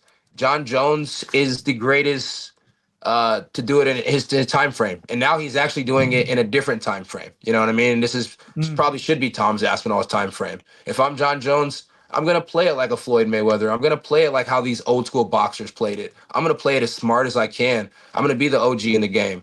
Yeah, we may not like it. Yeah, it may sucks. Yeah, we may want to see the fight tomorrow. But the older I get, the smarter I will play the game. And if I'm John Jones, I will do everything in my power to make sure that Tom Aspinall understands how powerful and how dominant I have been over the years and all the things that I have done. So by the time it comes for us to fight, you'll be so up in your own head. You'll be so up about how big my head is. It'll be rough. And, hopefully Tom doesn't fall to that. Hopefully Tom can stay who Tom truly is. And when the time comes, Tom can be that guy. Do you think that's it too, Kevin? And when the time comes, Tom can be that guy. Do you think that's it too, Kevin? Do you think he's just... He should. Yeah. I mean, if I was John, I would. You're fighting a young, hungry guy. Yeah. Take your time. Fight him when you're ready. Don't fight him when he's ready. Tom wants to fight tomorrow. Tom's frustrated. Tom's upset about it. It's like Tom's talking about, I will not fight another guy for interim. I mean, why not? You're the baddest in the world. Go knock out another guy. Shouldn't be nobody in the way from you getting your paycheck, and it should be nobody in the way from you doing what you do. Who cares if you defend the interim belt 5 or 6 times while this guy's waiting on the sideline? Then the whole world can't say nothing but that you're the champ, and when the other guy comes back, he should be happy he gets to fight you. Because at the end of the day, the baddest in the world will prevail every single time. And Kevin, I have said that exact same thing. I said it to Tom Aspinall when he said he didn't want to fight anyone. I said, "You're crazy. You'll beat all these other guys. You're gonna beat him. Yeah. Stack up the money. Keep making your case. If I'm Tom, I want all the experience I can get. I want every freaking benefit that I can have going into a fight with a guy like that. I want the guy to be so scared of me instead of me having to be scared of that guy that there's nothing that he can do. For me personally, I love when I'm on a hot streak. I love when I'm going. I love when I'm rolling. A guy like John Jones has proved that he can sit down for a certain amount of time and come back and still somebody up. A lot of people can't do that. Yeah. Me personally, I don't want to sit down on the couch for a long time and then come back and fight a supreme athlete. I'd rather be going, and doing my thing. You know, it's like, that's just me. You see these basketball players that come back over after being gone for over their season, and they come back and everybody's a little fat, everybody's a little chubby, everybody's moving a little different. I mean, when those guys are good and going in the middle of the season, they're the bomb. You know, that's where Tom should want to be. He should want to be not too beat up, but at the same time, not too far back. And it's up to him to decide how he wants to do it. This is his career. He's a dog, bro. I mean, look at his career. I mean, the only guy he lost to was Curtis, and he came back and he showed what was up with that. So whatever he wants to do, he should do. He's already a champ in my eyes. I think they're both sitting with bling around their waist and, and shit. Hey, they're heavyweights, dog. Big dick, big balls. Do whatever the y'all want to do. Kevin Holland, one of the best analysts in the game as well. My God, have you ever thought about doing that stuff? Man, I keep telling you, I'm a company man. Whatever you guys want me to do, I'm here for it, Just don't steal my job, okay? No, people trying to steal my job. I'll tell you what, you guys let me know when you guys don't want to go to work and you need somebody to fill in. I'm that type of guy. I got a couple suits sitting in the closet for substitution. Yeah, man, we'll have to put a word in. We'll have to get you on the desk to get you warmed up, get you in there, get a rep. Yeah. They're always looking to get fighters in to start them out on the desk and guys that are interested. So you just got to reach out, or we'll reach out for you.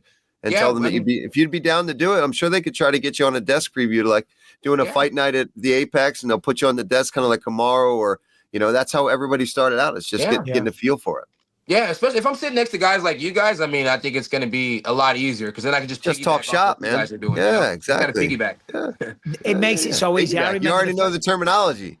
You already know the terminology. They'll say that in our ear. You got to piggyback. Paul, piggyback off this. Yeah. I remember the first time I ever did it. It was at Fox Sports. And, you're in there, you're in a studio and stuff. And it can get a little intimidating. Jay Glazer walked in, said, right, everyone out, shut the door. He said, ignore the cameras. Okay. It's just me, you, and him. Pretend we're sitting at a bar talking about fights. Do you know about fights? Yeah, I do. Do you have a good rapport with everyone here in the room? Yeah, you all know each other. So ignore the cameras and just pretend you're sitting in a bar talking about fights. That's what people want to see. As long as I get a 15-minute smoke break every once in a while and I got somebody rolling those Dutches for me, I'm good to go. I'm trying to tell you. Yeah.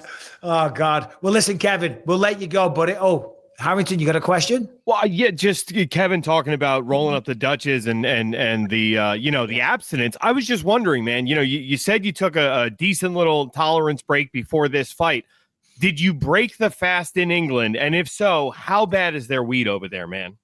I broke the fast in England, and maybe it was so good because it had me just completely gone. I mean, honestly, it didn't taste too much different than the weed at home. I mean, one thing about weed is everywhere. It's not hard to grow, and it's not hard to recreate. It's like you make weed off of love, and it's flower, and so it's from the ground, so it's not hard to do. Hell yeah, man! Congrats on the win. And plus, I'm easy to please when it comes to weed. I love weed. On that note, we'll let you go, Kevin. Congrats again on the weekend. Pleasure talking to you. Seriously, that fight, you'd probably want to know this. I remember it was midway through the fight, and Dana came over, and he was bugging out. He's like, this fight's awesome. And everyone felt, yeah, no, it is. It is. Everyone felt the same way. It was a great fight, man. Congrats. Enjoy this moment. Thank you, guys. I appreciate that 100%, man. Hey, thanks, Kevin. Hopefully we'll see you on the desk, my man. Heck yeah, man. You guys let me know when you want me. Right on, Kevin. Take care, bud. All right, boss. There he is. All right, this episode is sponsored by Mando, and Mando's whole body deodorant will leave you smelling and feeling great all over your body, wherever you stink. Now, maybe you've got sweaty, smelly balls. If that's the case, then guess what? The whole body deodorant stick, just give it a little rub. It'll actually feel nice, and you will smell beautiful. And wherever you stink, the pits, the balls, the thighs, the belly buttons, butt cracks, or your smelly feet, Mando have you covered. Now, Mando was created by a doctor who saw firsthand how normal body odor was being misdiagnosed and mistreated. It's clinically proven to block odor all day and then control odor for up to 72 hours. Now, Mando offer a variety of different products. They got the solid stick deodorant, formulated and powered by mandelic acid to stop odor before it starts. They got the spray deodorant, which is aluminium free and ideal for all the hard to reach places. All products, by the way, baking soda free and paraben free. And more importantly, you can choose from a variety of fresh scents like bourbon leather, clover woods, Mount Fuji, or Pro Sport. And as I say, it is proven to control odor better than a shower with soap alone. 12 hours after a shower, you're starting to stink again. With Mando, you are good for up to 72 hours. And if you want to try America's #1 whole body deodorant formula right now, you can find them in Walmart, Target, and other retailers across the country. For the best deals, go to shopmando.com. And right now, the starter pack from Mando is the perfect way for new customers to get involved. It comes with a solid stick deodorant, cream tube deodorant, 2 free products of your choice, like a mini body wash or deodorant wipes, and free shipping. And as a special offer for our listeners, new customers get $5 off the starter pack with the exclusive code. That equates to over 40% off the starter pack when you use the code Bisping at shopmando.com. Shopmando.com. Use the code Bisping. Get the discount. Support the show. Shopmando.com. Don't stink. But anyway, Sean Brady, victorious at the weekend, not messing around. He's back home, smile on his face. In fact, speaking of the face, not a mark on the I have a little scratch on this eye. Diddums. Poor guy. He's got a Listen, scratch. So right before I left for the fight, like we do all of our sparring, like we'll do like 5 or 6 rounds of like MMA sparring, and then we do like 3 rounds of like clinch sparring at the end, like against the wall. I got headbutted so bad coming in the fight week. I had like the worst black eye, and I'm like typical. Like you get it like right before you leave for the fight, but yeah, I didn't even get a black eye in the fight, so it worked out. Yeah, Sean, I just got to ask, man, we're here. It's Monday afternoon, and you just pulled off the by far the biggest fight of your career in somebody's backyard like that, man. I mean, probably going to be top #1, maybe but I don't know that the rankings came out officially yet. Probably tomorrow, right? But I mean, you should be the #1 contender. It just how's the emotions, man? How was it to be able to celebrate that with the family? I know your parents were there as well, and It honestly hasn't hit me. Like the whole thing hasn't hit me yet. Like yesterday was 6 weeks since my daughter was born.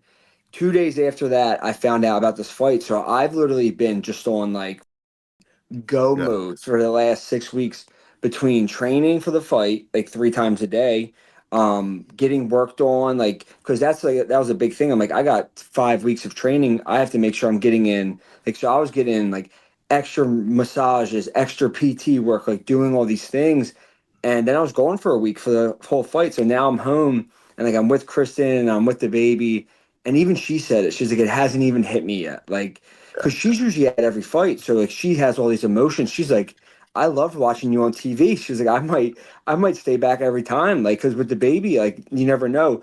Like she was just so much better, she said. So I don't think it's hit me yet. It'll definitely like hit me throughout the week, but I'm just happy to be home, dude. Just like, I'm literally in the baby's room. My dog's right there laying. Like I'm gonna take him for a walk after this. Like just enjoy just the little things in life.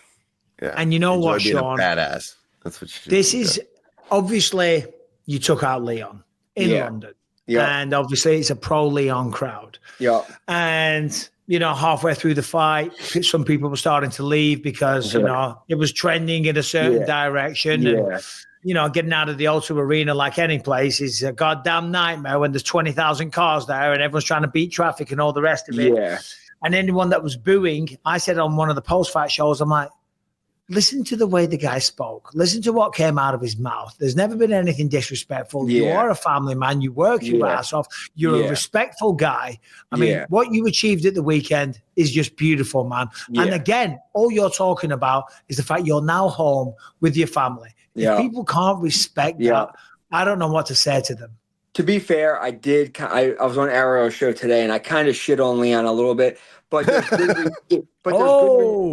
there's good reason behind it. He was a prick all week, to be honest. Really?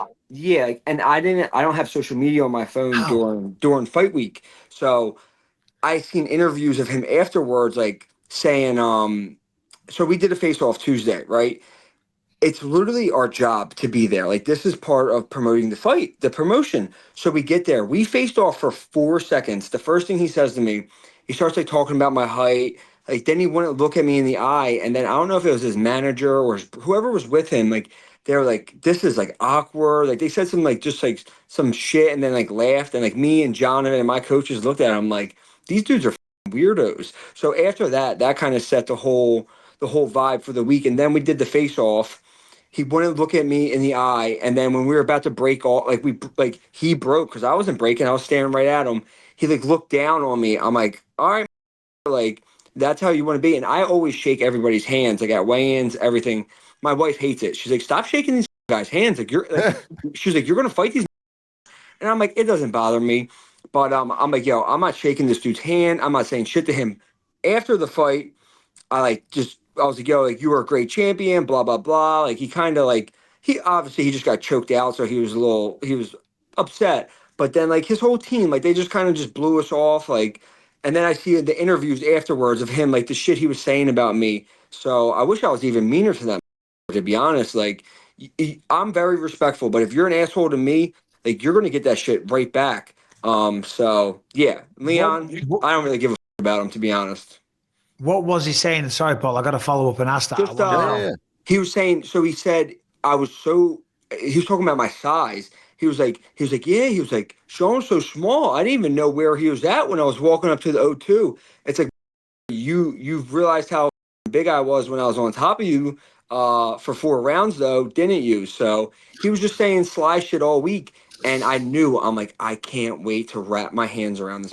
Because people see me, I'm 5'9". I'm not a giant, but I'm not like 5'6". But I'm like, wait until you feel when I grab you and you can't get away from me. And then I can just see you breaking underneath of me. And that was the entire fight. I was looking at him in the corner. My coaches are screaming, look at that.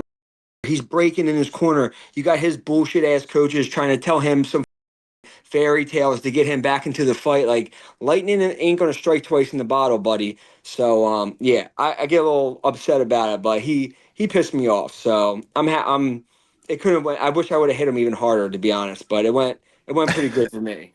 Well, yeah, I'd say it went pretty damn well, man. And I think a lot of people were giving you crap over the years because of the Bilal fight, right? Oh, yeah, this guy can't strike. He can't do any of this. How satisfying was it to have a performance where you finally, now granted, the majority of your dominance was in the grappling, which everyone knew that was going to be the execution you wanted to have, but you cracked him. You stood with him. You made it work on the feet. How good did it feel to finally show like, hey, listen, I'm a grappler. That's my bread and butter, but I know how to strike. Yeah. Well, and this is the thing too. It's mixed martial arts. If you can't mix it up, you ain't going to make it, So I landed more kicks than him. I landed more punches on the feet than him. He had chances to do the head kick, to do all that. He hit me square in the face with an elbow. I ate it and I walked forward. I just think that was my best performance. I couldn't be happier with how it went. I didn't get the first round rear naked choke like I told Michael.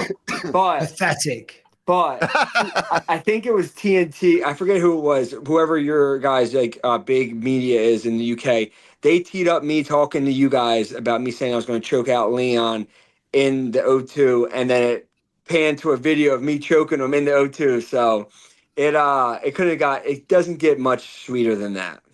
So obviously first round's close. Second round you get the takedown. I think it was in the third.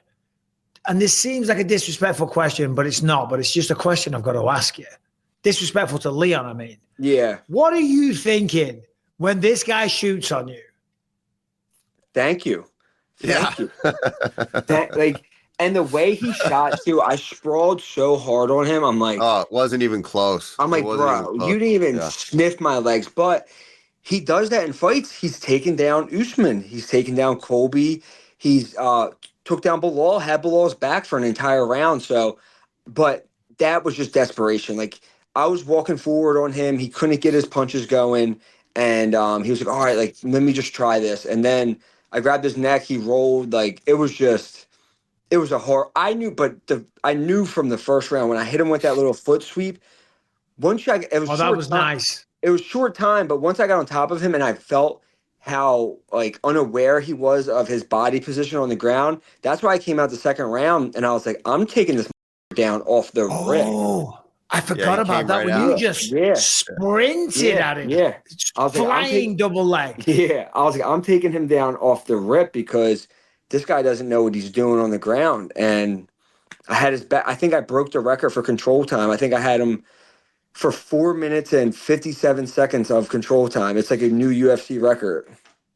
So You got to feel good, man. not Breaking too records. shabby. Not too Not shabby. too shabby at all, dude. And at one point, I think maybe round 4 before you ended up getting him down and finishing him, you were landing some big, huge shots too. And you had him backed up. And that we were talking about, you were getting real aggressive. Was there a part of you that was thinking, shit, I might end up catching this dude up against the fence with strikes? I hit him with a 3-2 or like a 3 overhand at one point, and I cracked him hard. And he looked at me. He went like this. He was like, I was like, yeah, like I'm going to punch you in your face, and I told you I was going to. So, yeah, I knew like every round I could just in his corner. Like I was making sure I was standing up before him. Like his head was down in his corner. I'm like, I got this. I got him. So well, when you had that control time as well, obviously we were talking about this on commentary. Anyone that trains MMA, we're all drilling, defending rear naked chokes and escaping that positions. And the punches, you're not trying to knock them out, you're trying to distract them. You were generating quite a lot of power because we could hear the thud of those shots, one after the other, after the other. And I kind of felt for Leon a little bit because it sucks. You got Sean Brady in a body triangle. You can't see him. He's clubbing your head to bits. You're like, you son of a bitch. Well, and that's something that was kind of not in my game before either, was these big ground and pound shots where now, like, in practice, I'm crushing dudes with ground and pound. And I said it coming into this fight. I was like, I'm either going to submit him or I'm going to hit him so hard when I get him in these positions that I'm going to finish him. And there was I hit him hard a couple of times where I'm like, it's going to get close here. So, yeah, it just changes it. And then those I didn't get the chance because I didn't mount him really. But like now that we can do those 12-6 elbows, I hit him with a couple of them like from the side. From the side, yeah. Yeah, like I'm just I hit him with a nice knee in the just adding different weapons to my game. The knees from the clinch, the elbows from the clinch, the big ground and pound shots with the elbows. It's just like stuff I should have been doing a long time ago, but it's really just starting to work for me now. Well, let's talk a little bit about that. Obviously, John Marquez, Jonathan Webb, who has been a teammate and a friend of ours for as long as we've been training, but also Dean Thomas now is part of the crew. Yeah. What exactly? Let me ask you this, and I shouldn't even know this by now, but when did you guys start, and how did you guys link up to begin with? So after I lost to Bilal in Abu Dhabi, I was at when Pereira and Izzy fought the first time in MSG. I seen Dean there, and I was like, yo, man, like, I'm a huge fan of yours. Like, would love to work with you. And that's literally how it started. And then I got the Jack Della fight. He flew up to Philly for a couple of days, and it's been history ever since. Now, he was just with me, obviously, in London. Now he's going to Mexico City to work with Joey Pfeiffer. So now he's, like, dabbling kind of with the whole team. But he, like, really was the one who started emphasizing, like, the shots on the ground and damage. And I start to really think about him. I'm like, he's so right. Like, why haven't I thought about this before? Like, on the ground, we can generate so much force from all these different positions where we should just be trying to finish from all these positions. Even like when we do guard rounds, we have if I'm on my back and I have on my elbow pads, I'm trying to lock you in my guard and elbow you onto the top of the head. Like, I'm just trying to create damage in all these positions, whereas before it'd be more jiu-jitsu or escaping. Now it's like we're fighting. We're not doing jiu-jitsu. I want to create damage. I want to, the faster you create the damage, the sooner the fight's going to be over. And that's what we're trying to do. So, yeah, he's just brought a different, like, because we train so hard. Like, I don't need anybody else in there pushing me, making me do extra rounds. He brings, like, a mental side of it, of game planning, too. Like, he was taking notes in the back when I was warming up, like, just writing shit down. So he already sent us videos of him breaking down the fight. And, yeah, so That's it's awesome. We have everything covered now. It's really good what we got going on. Yeah, because I do think some people have kind of got away from doing the damage on the ground. I know I sound like a broken record sometimes when I'm commentating. When I was training, we would do round after round after round of just pure ground and pound. That's why I said one of the fights, Loney Kavanaugh, earlier on, there was a lot of vicious ground and pound. That was kind of like an old school style fight. So I love to hear that. And of course, Dean's being an old school guy, he's going to have that kind of input. But tell me this. So the career is going very well. 18-1 right now, if I'm not mistaken. 18-1. You've just beat Leon Edwards. You've got a 6-week-old baby at home. I don't know how far you are into your contract, but the future's looking pretty bright and pretty rosy from a financial perspective at the moment. And that's got to feel great. Yeah, it does. I signed with Vayner Sports after my Bilal fight, and guy Lloyd Pearson he works with everybody, Eddie Alvarez, all these guys. I'm on a nice contract right now, and I'm 2 fights into it already, which is nice. So Lloyd does really good for me, and but it feels like I'm finally arriving to where, and I'm just getting all this recognition from my peers, which I really care. Like the fans, I love the fans, but like seeing like everything online of my peers, like that's what I care about. You know, like GSP, like GSP is my guy. Like he followed me on Instagram last night. So like for me, that's like awesome, seeing dude. that, it was like 3 a.m. I'm feeding my daughter in this seat, and I see that GSP followed me on Instagram. Like the little kid in me is just so happy. So, and just seeing like Aljo do podcasts about me, Robert Whitaker, like you guys, like it's crazy to really like now. Like I have like goosebumps thinking about that. Like I never would have thought about this. You know, my career's going better than I even could have thought it was, even with the loss. And the loss is the best thing that ever happened. I look at my record and I'm like, man, I'm so happy that one's there. I'm going to keep it at 1, but I'm happy that one's there because that one changed me as a fighter and as a person and just made me a completely different man. Yeah, dude, that's such an important point too, because I can remember when you were younger and you were undefeated, you were so, and as you should be when you're in that situation, you're undefeated, you want to keep that. But I remember just how stressed you would be going into these situations. Yeah. And I didn't get that vibe from you at all. I remember the day we were in the gym and you're like, they're asking, or you might have texted me, they're asking me to fight Leon. We don't know what Jack's hurt, or you didn't know the whole situation. And just your whole mentality going into that. I feel I was about 100 times more nervous for you than you or anybody around you was. And that's how it should be. That's how it should be. So allow me to jump in here. Okay. We've got to be impartial as commentators. Yes, and Paul is impartial. Yes. And you were very professional and down the line. And you weren't biased in anything you were saying.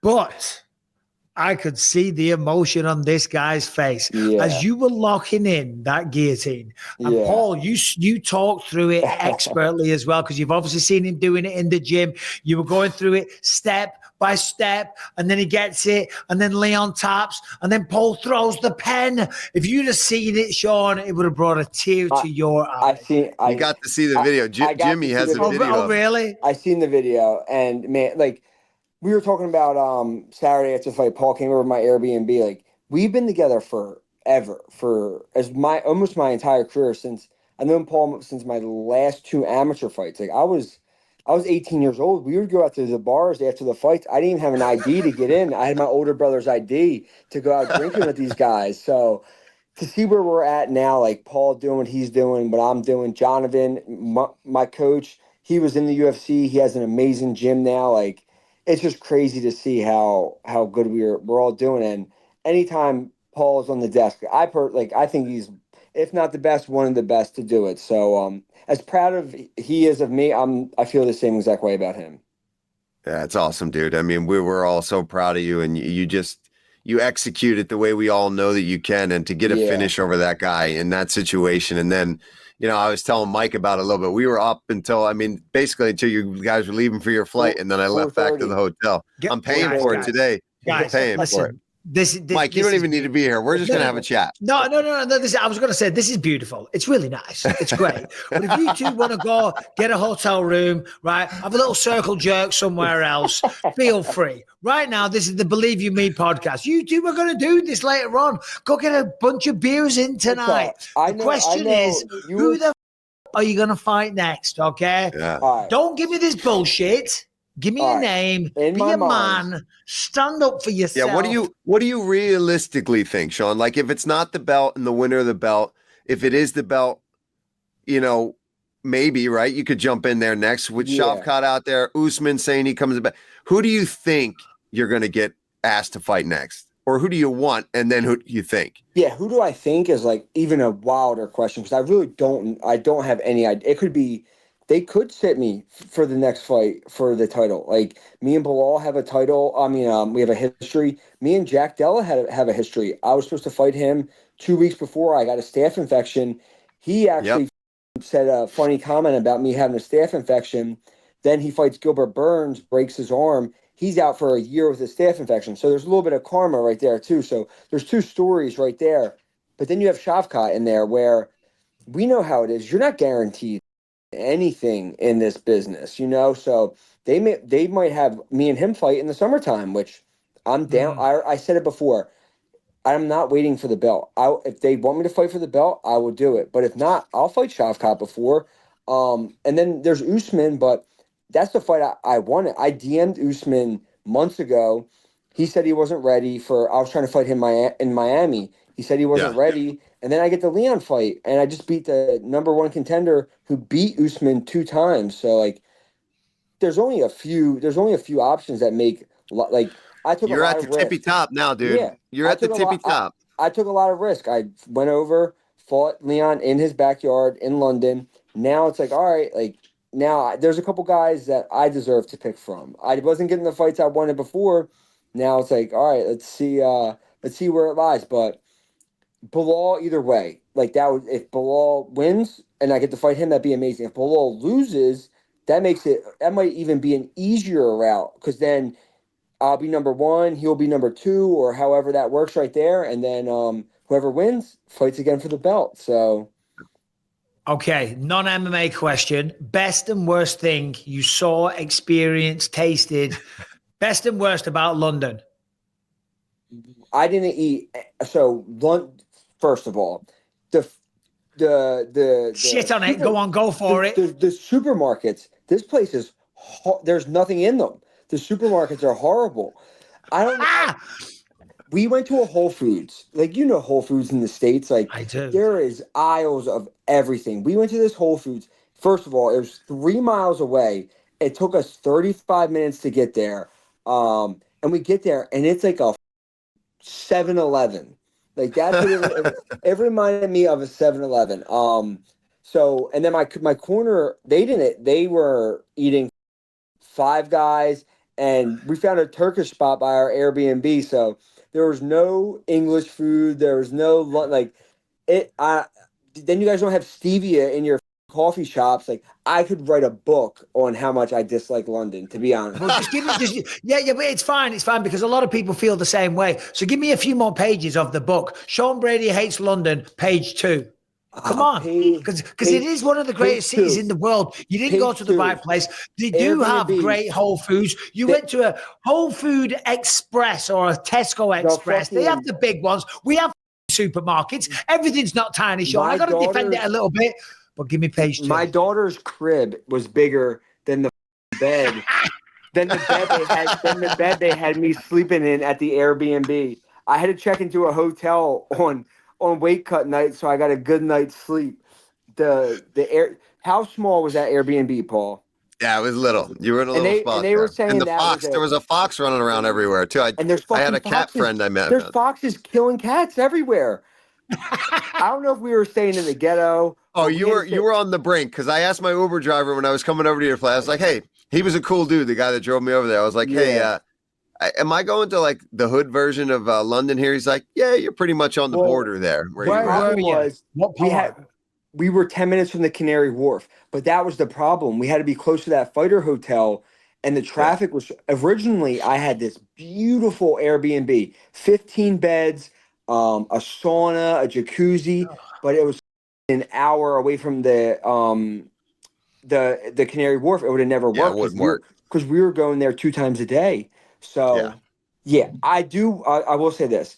I want to go. My parents, my dad's parents are from Ireland, the north and the south. So we have family in Ireland and in London. So my dad met up with some of his like long lost cousins, and they loved awesome. it. They went sightseeing and they loved it. They said the same thing though. They're like, where we're staying at isn't London. So I'm like, all right, I'll give it another whirl at some point in my life, but not for a long time. Yeah. Remember that restaurant? We didn't eat there, but we went for a drink in that place, Burner's Tavern. I mean, how nice was that?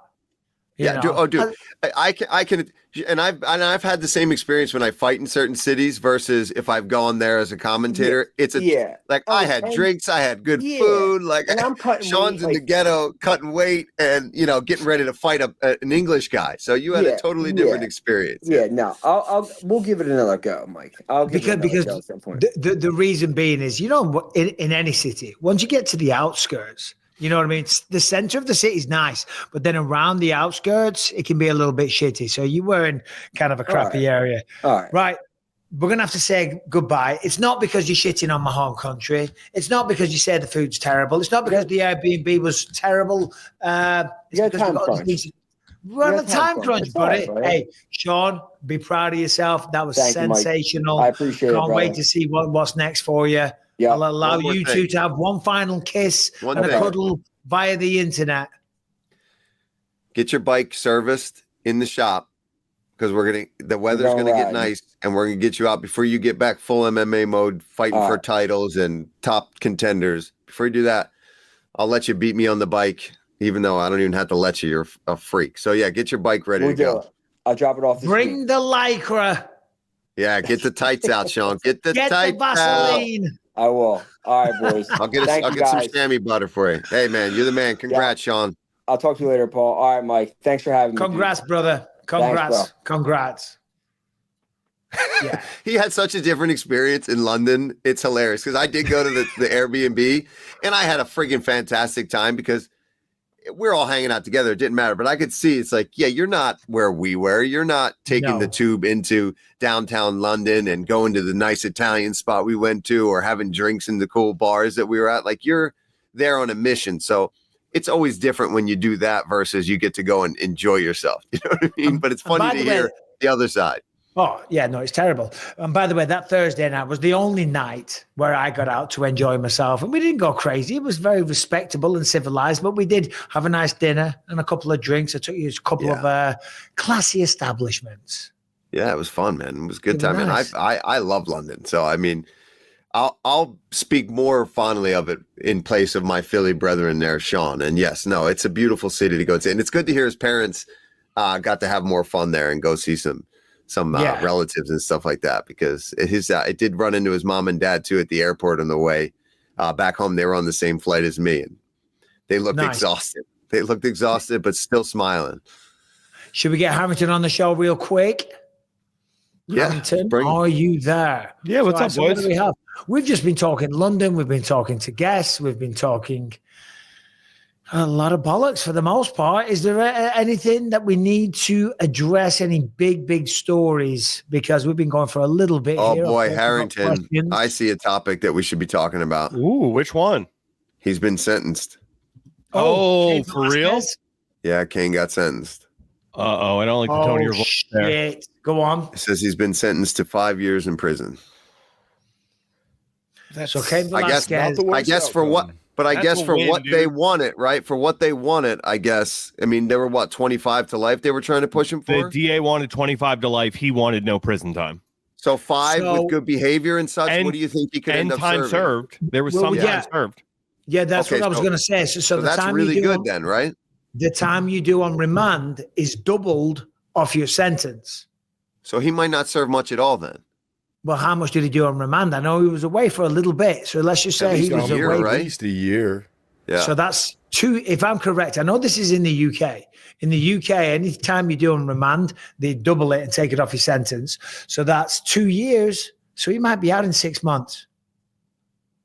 So I'm reading here. They're saying the best estimate is he will serve about a year in jail.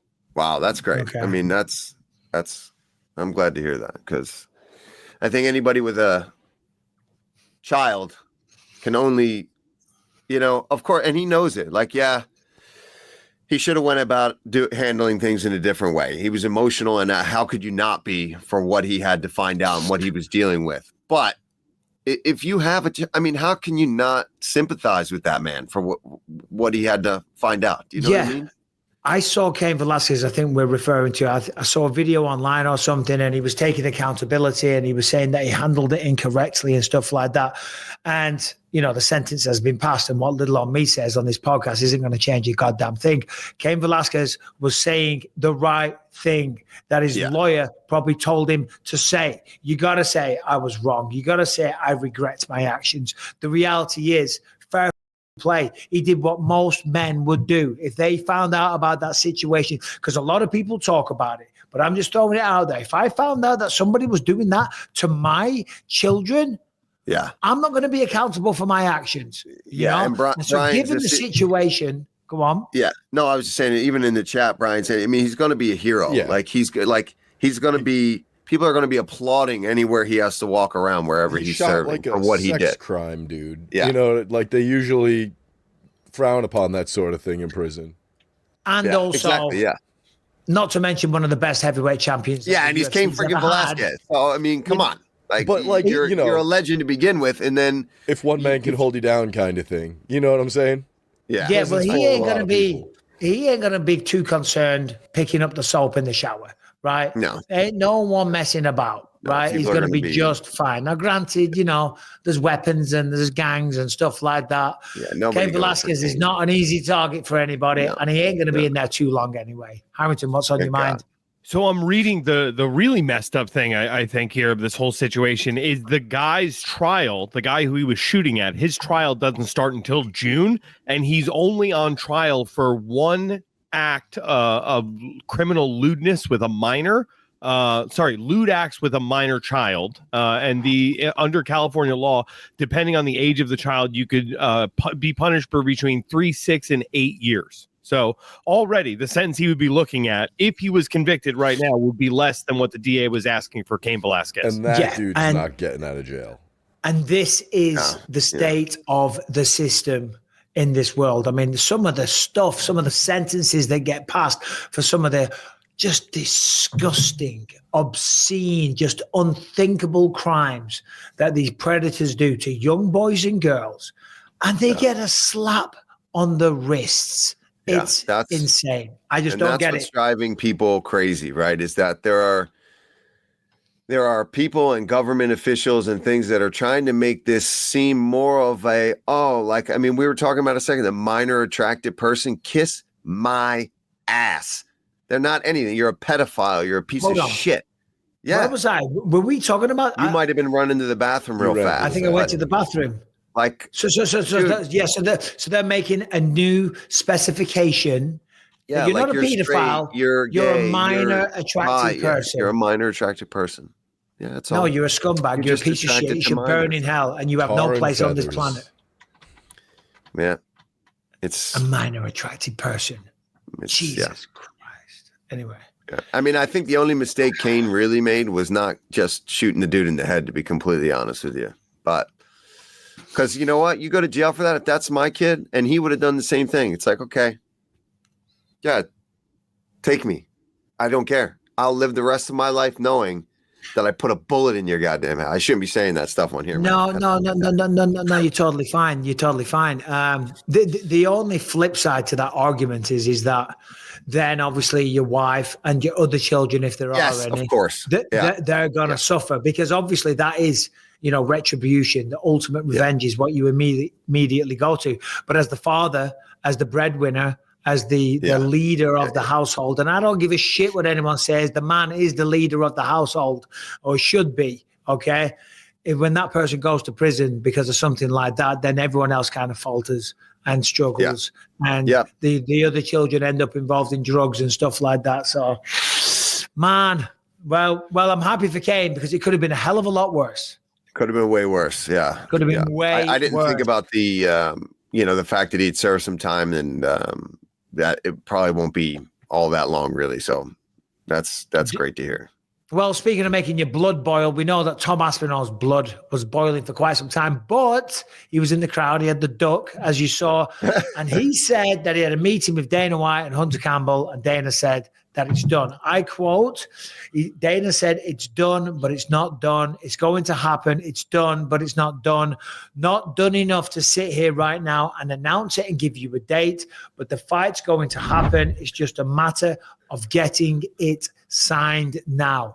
If we pull this off and actually made the fight, announce it, and start leading up to it, this will be the biggest heavyweight fight in UFC history. We all know that. The anticipation is through the absolute goddamn roof. I always knew the fight would take place. I just did. Did you? I did. I started to doubt. I started to doubt with John and just the way he was kind of waiting. But I have hope now. Having heard that from Tom and Dana coming out and saying things like that, and John at least saying I need X amount of time, whether we agree with that or not. The fact that he's saying that is like, okay. But that's a long time for him to get himself hurt, though, isn't it? Yeah, That's what worries me. I had a state with Tom the other night, and I could really, really sense the frustration from him because it is unfair for him. And nobody wants, and Tom doesn't want, people's pity. And he doesn't need it. He's the interim heavyweight champion of the world. He's a beast of a human being. He's got a great family. He's got a wife and children. He's got money in the bank. He's got his health. So he doesn't need people's pity. But for a fighter to reach that level and then to be stuck on the sidelines in this kind of no man's land for quite some time, I sense his frustration because he was saying, I'm still going to the gym every day and training, and I'm helping other people get ready for fights. But I don't have a fight to get ready for myself. And I said to him, I said, well, Tom, I know you want to be a good teammate, but you got to be careful with that because on one of those days, because you're only a human, and all the people in his gym are gigantic, by the way.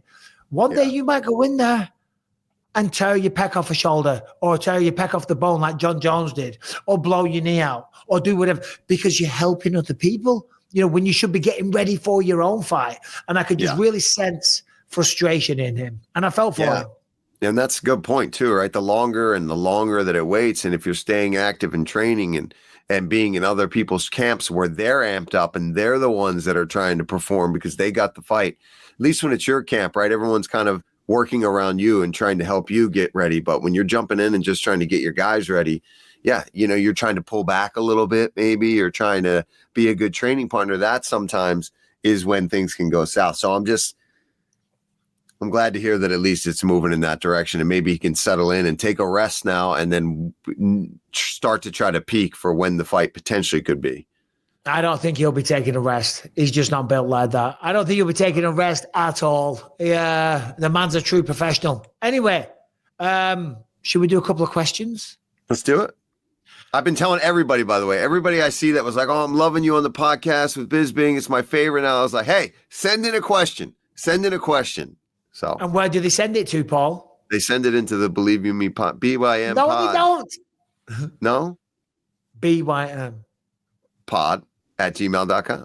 Oh, sorry. I thought you said Believe You Me podcast at gmail.com. No, I started to, and then I said BYM pod at gmail.com. That is the place where you send it in. Brian. All right. Tell us, we've got some questions. We got 2 questions today. This first one is from Jamie McGuire. He has something to say about your shirt choice from the last Hold on a minute. Tell me that my shirt choice? Like tell me that doesn't look like Tom Aspinall in like a weird way. Like bad genetics, bad life choices. Yeah, no, it is. It's like Tom Aspinall through a weird filter, the eyebrows and the facial hair. I'm telling you, that's Tom Aspinall when he was a kid. Anyway, press play. All right, lads, how's it going? I do have a question, but I just want to clear something up. I'm sitting watching the St. Patrick's Day episode now, and Paul Felder's wearing a Celtic top like I am, but he's wearing the green and white one. And there's a bit of confusion. People saying it's a Scottish top, which it's not. It's a Celtic top. Now, Celtic play in the Scottish League in Scotland, but they're a club founded by an Irish priest in 1887. So they're a club with a lot of Irish heritage, and I'm from Ireland, and a lot of people in Ireland support Celtic. So I just wanted to clear that up, that he is wearing a top related to St. Patrick's Day. But anyway, my question is, out of all the fighting nerds, who do you think has the most chance of becoming a champion in the future? Cheers. Right. Ooh. So I just want to say right now that there's probably a lot of people from America that have no clue what that guy's saying there right now, because he got a Northern Ireland accent, and that's a strong one, and you got to project your voice a wee bit. Project your voice, man, when you're talking to the Believe You Me podcast. But the Fighting Nerds, Paul. That's a good question. Which one from the Fighting Nerds really blows your mind right now? I mean, honestly, they all really impress me. But if I had to pick one that I think has the best chance of getting to that belt, I'm going to go with probably Kyle Bahayo at this point. I think has probably the better chance. Or no. You I think that's him. You can't have multiple backups. Well, I'm just thinking. Then I have nothing to say. I'm thinking of who the champs are in their division. No. Let's go through the top prospects from the Fighting Nerds. We have Kyle Bahayo at middleweight, Carlos Prates at 170. It's a welterweight. Yeah. Welterweight. Lord Jean Silva at 155 pounds. No, 45. He's fought at 55 That's too, what though, I but he's said. 45.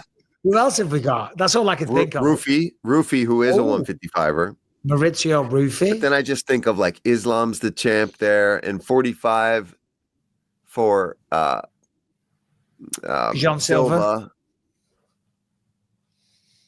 Yeah, Prates, I love him, but I think he's got a lot of work to do to be beaten. Like, imagine if Brady gets on top of a guy like Prates. You know what I mean? I think it's a wrap. I want Prates on the podcast.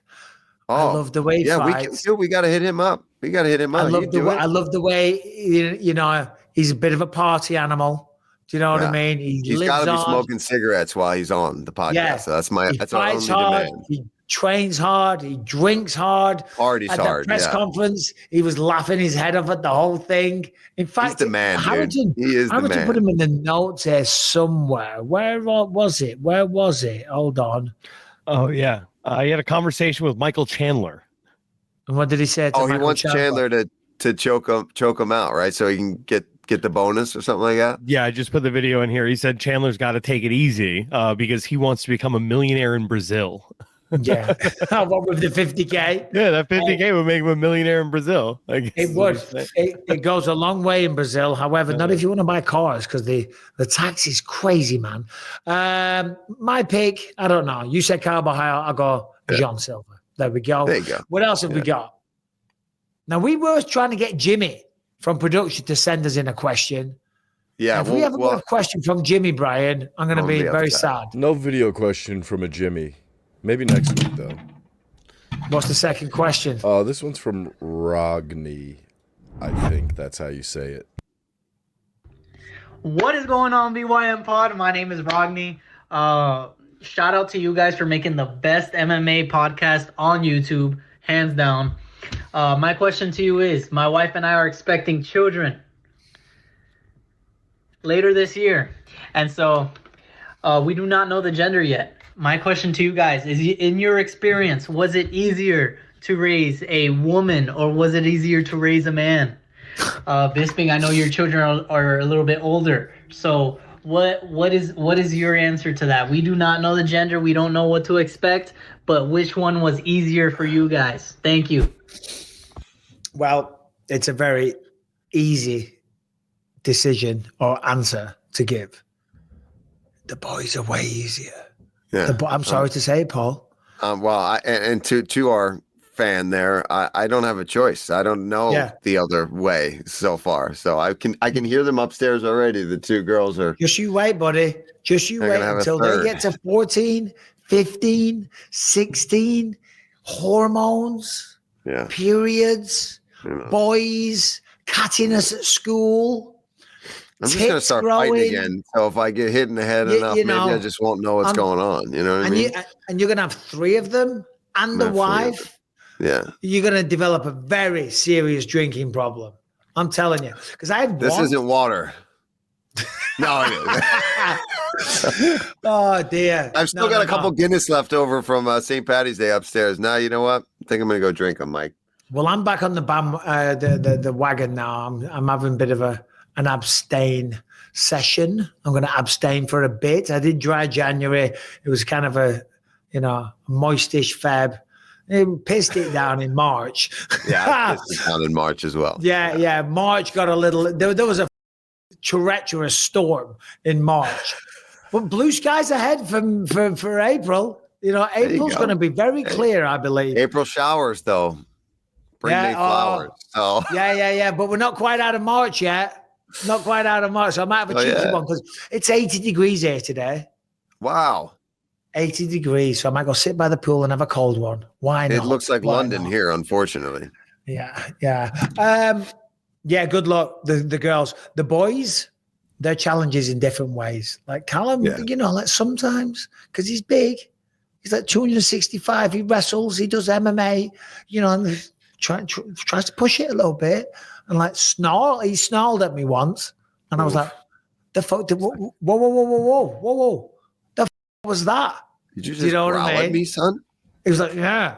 And I'm like, excuse me. And he got a little bit serious there for a second. Yeah, that's where it can get different with a son. I'm like, hold on a minute. I'm disciplining you. You do not growl back at me, son. Yeah. You don't flex. Okay. Yeah. Don't give it that shit because I ain't giving it that shit. As your father and I'm disciplining you. I'm telling you something, tidy your room, make your bed, do this, do that, whatever the case. Don't growl at me, dickhead. Oh, anyway, we'll be back on Monday. Thank you very much. Paul, final words to the believers? Go Birds. When's that going to end? No, next year when the next Super Bowl happens. And hopefully it's Go Birds again. But no, seriously, great time in London. Great fights. Send those questions in to bympod@gmail.com. Like, subscribe, ring the bell, all of it, Michael. Let's keep this thing going. All of it. We're taking over the podcast space for MMA. We're taking it, baby. You laid the foundation, and together we will march forward. I started this shit, and together we will take over this shit. Let's go. Take care. Bye-bye.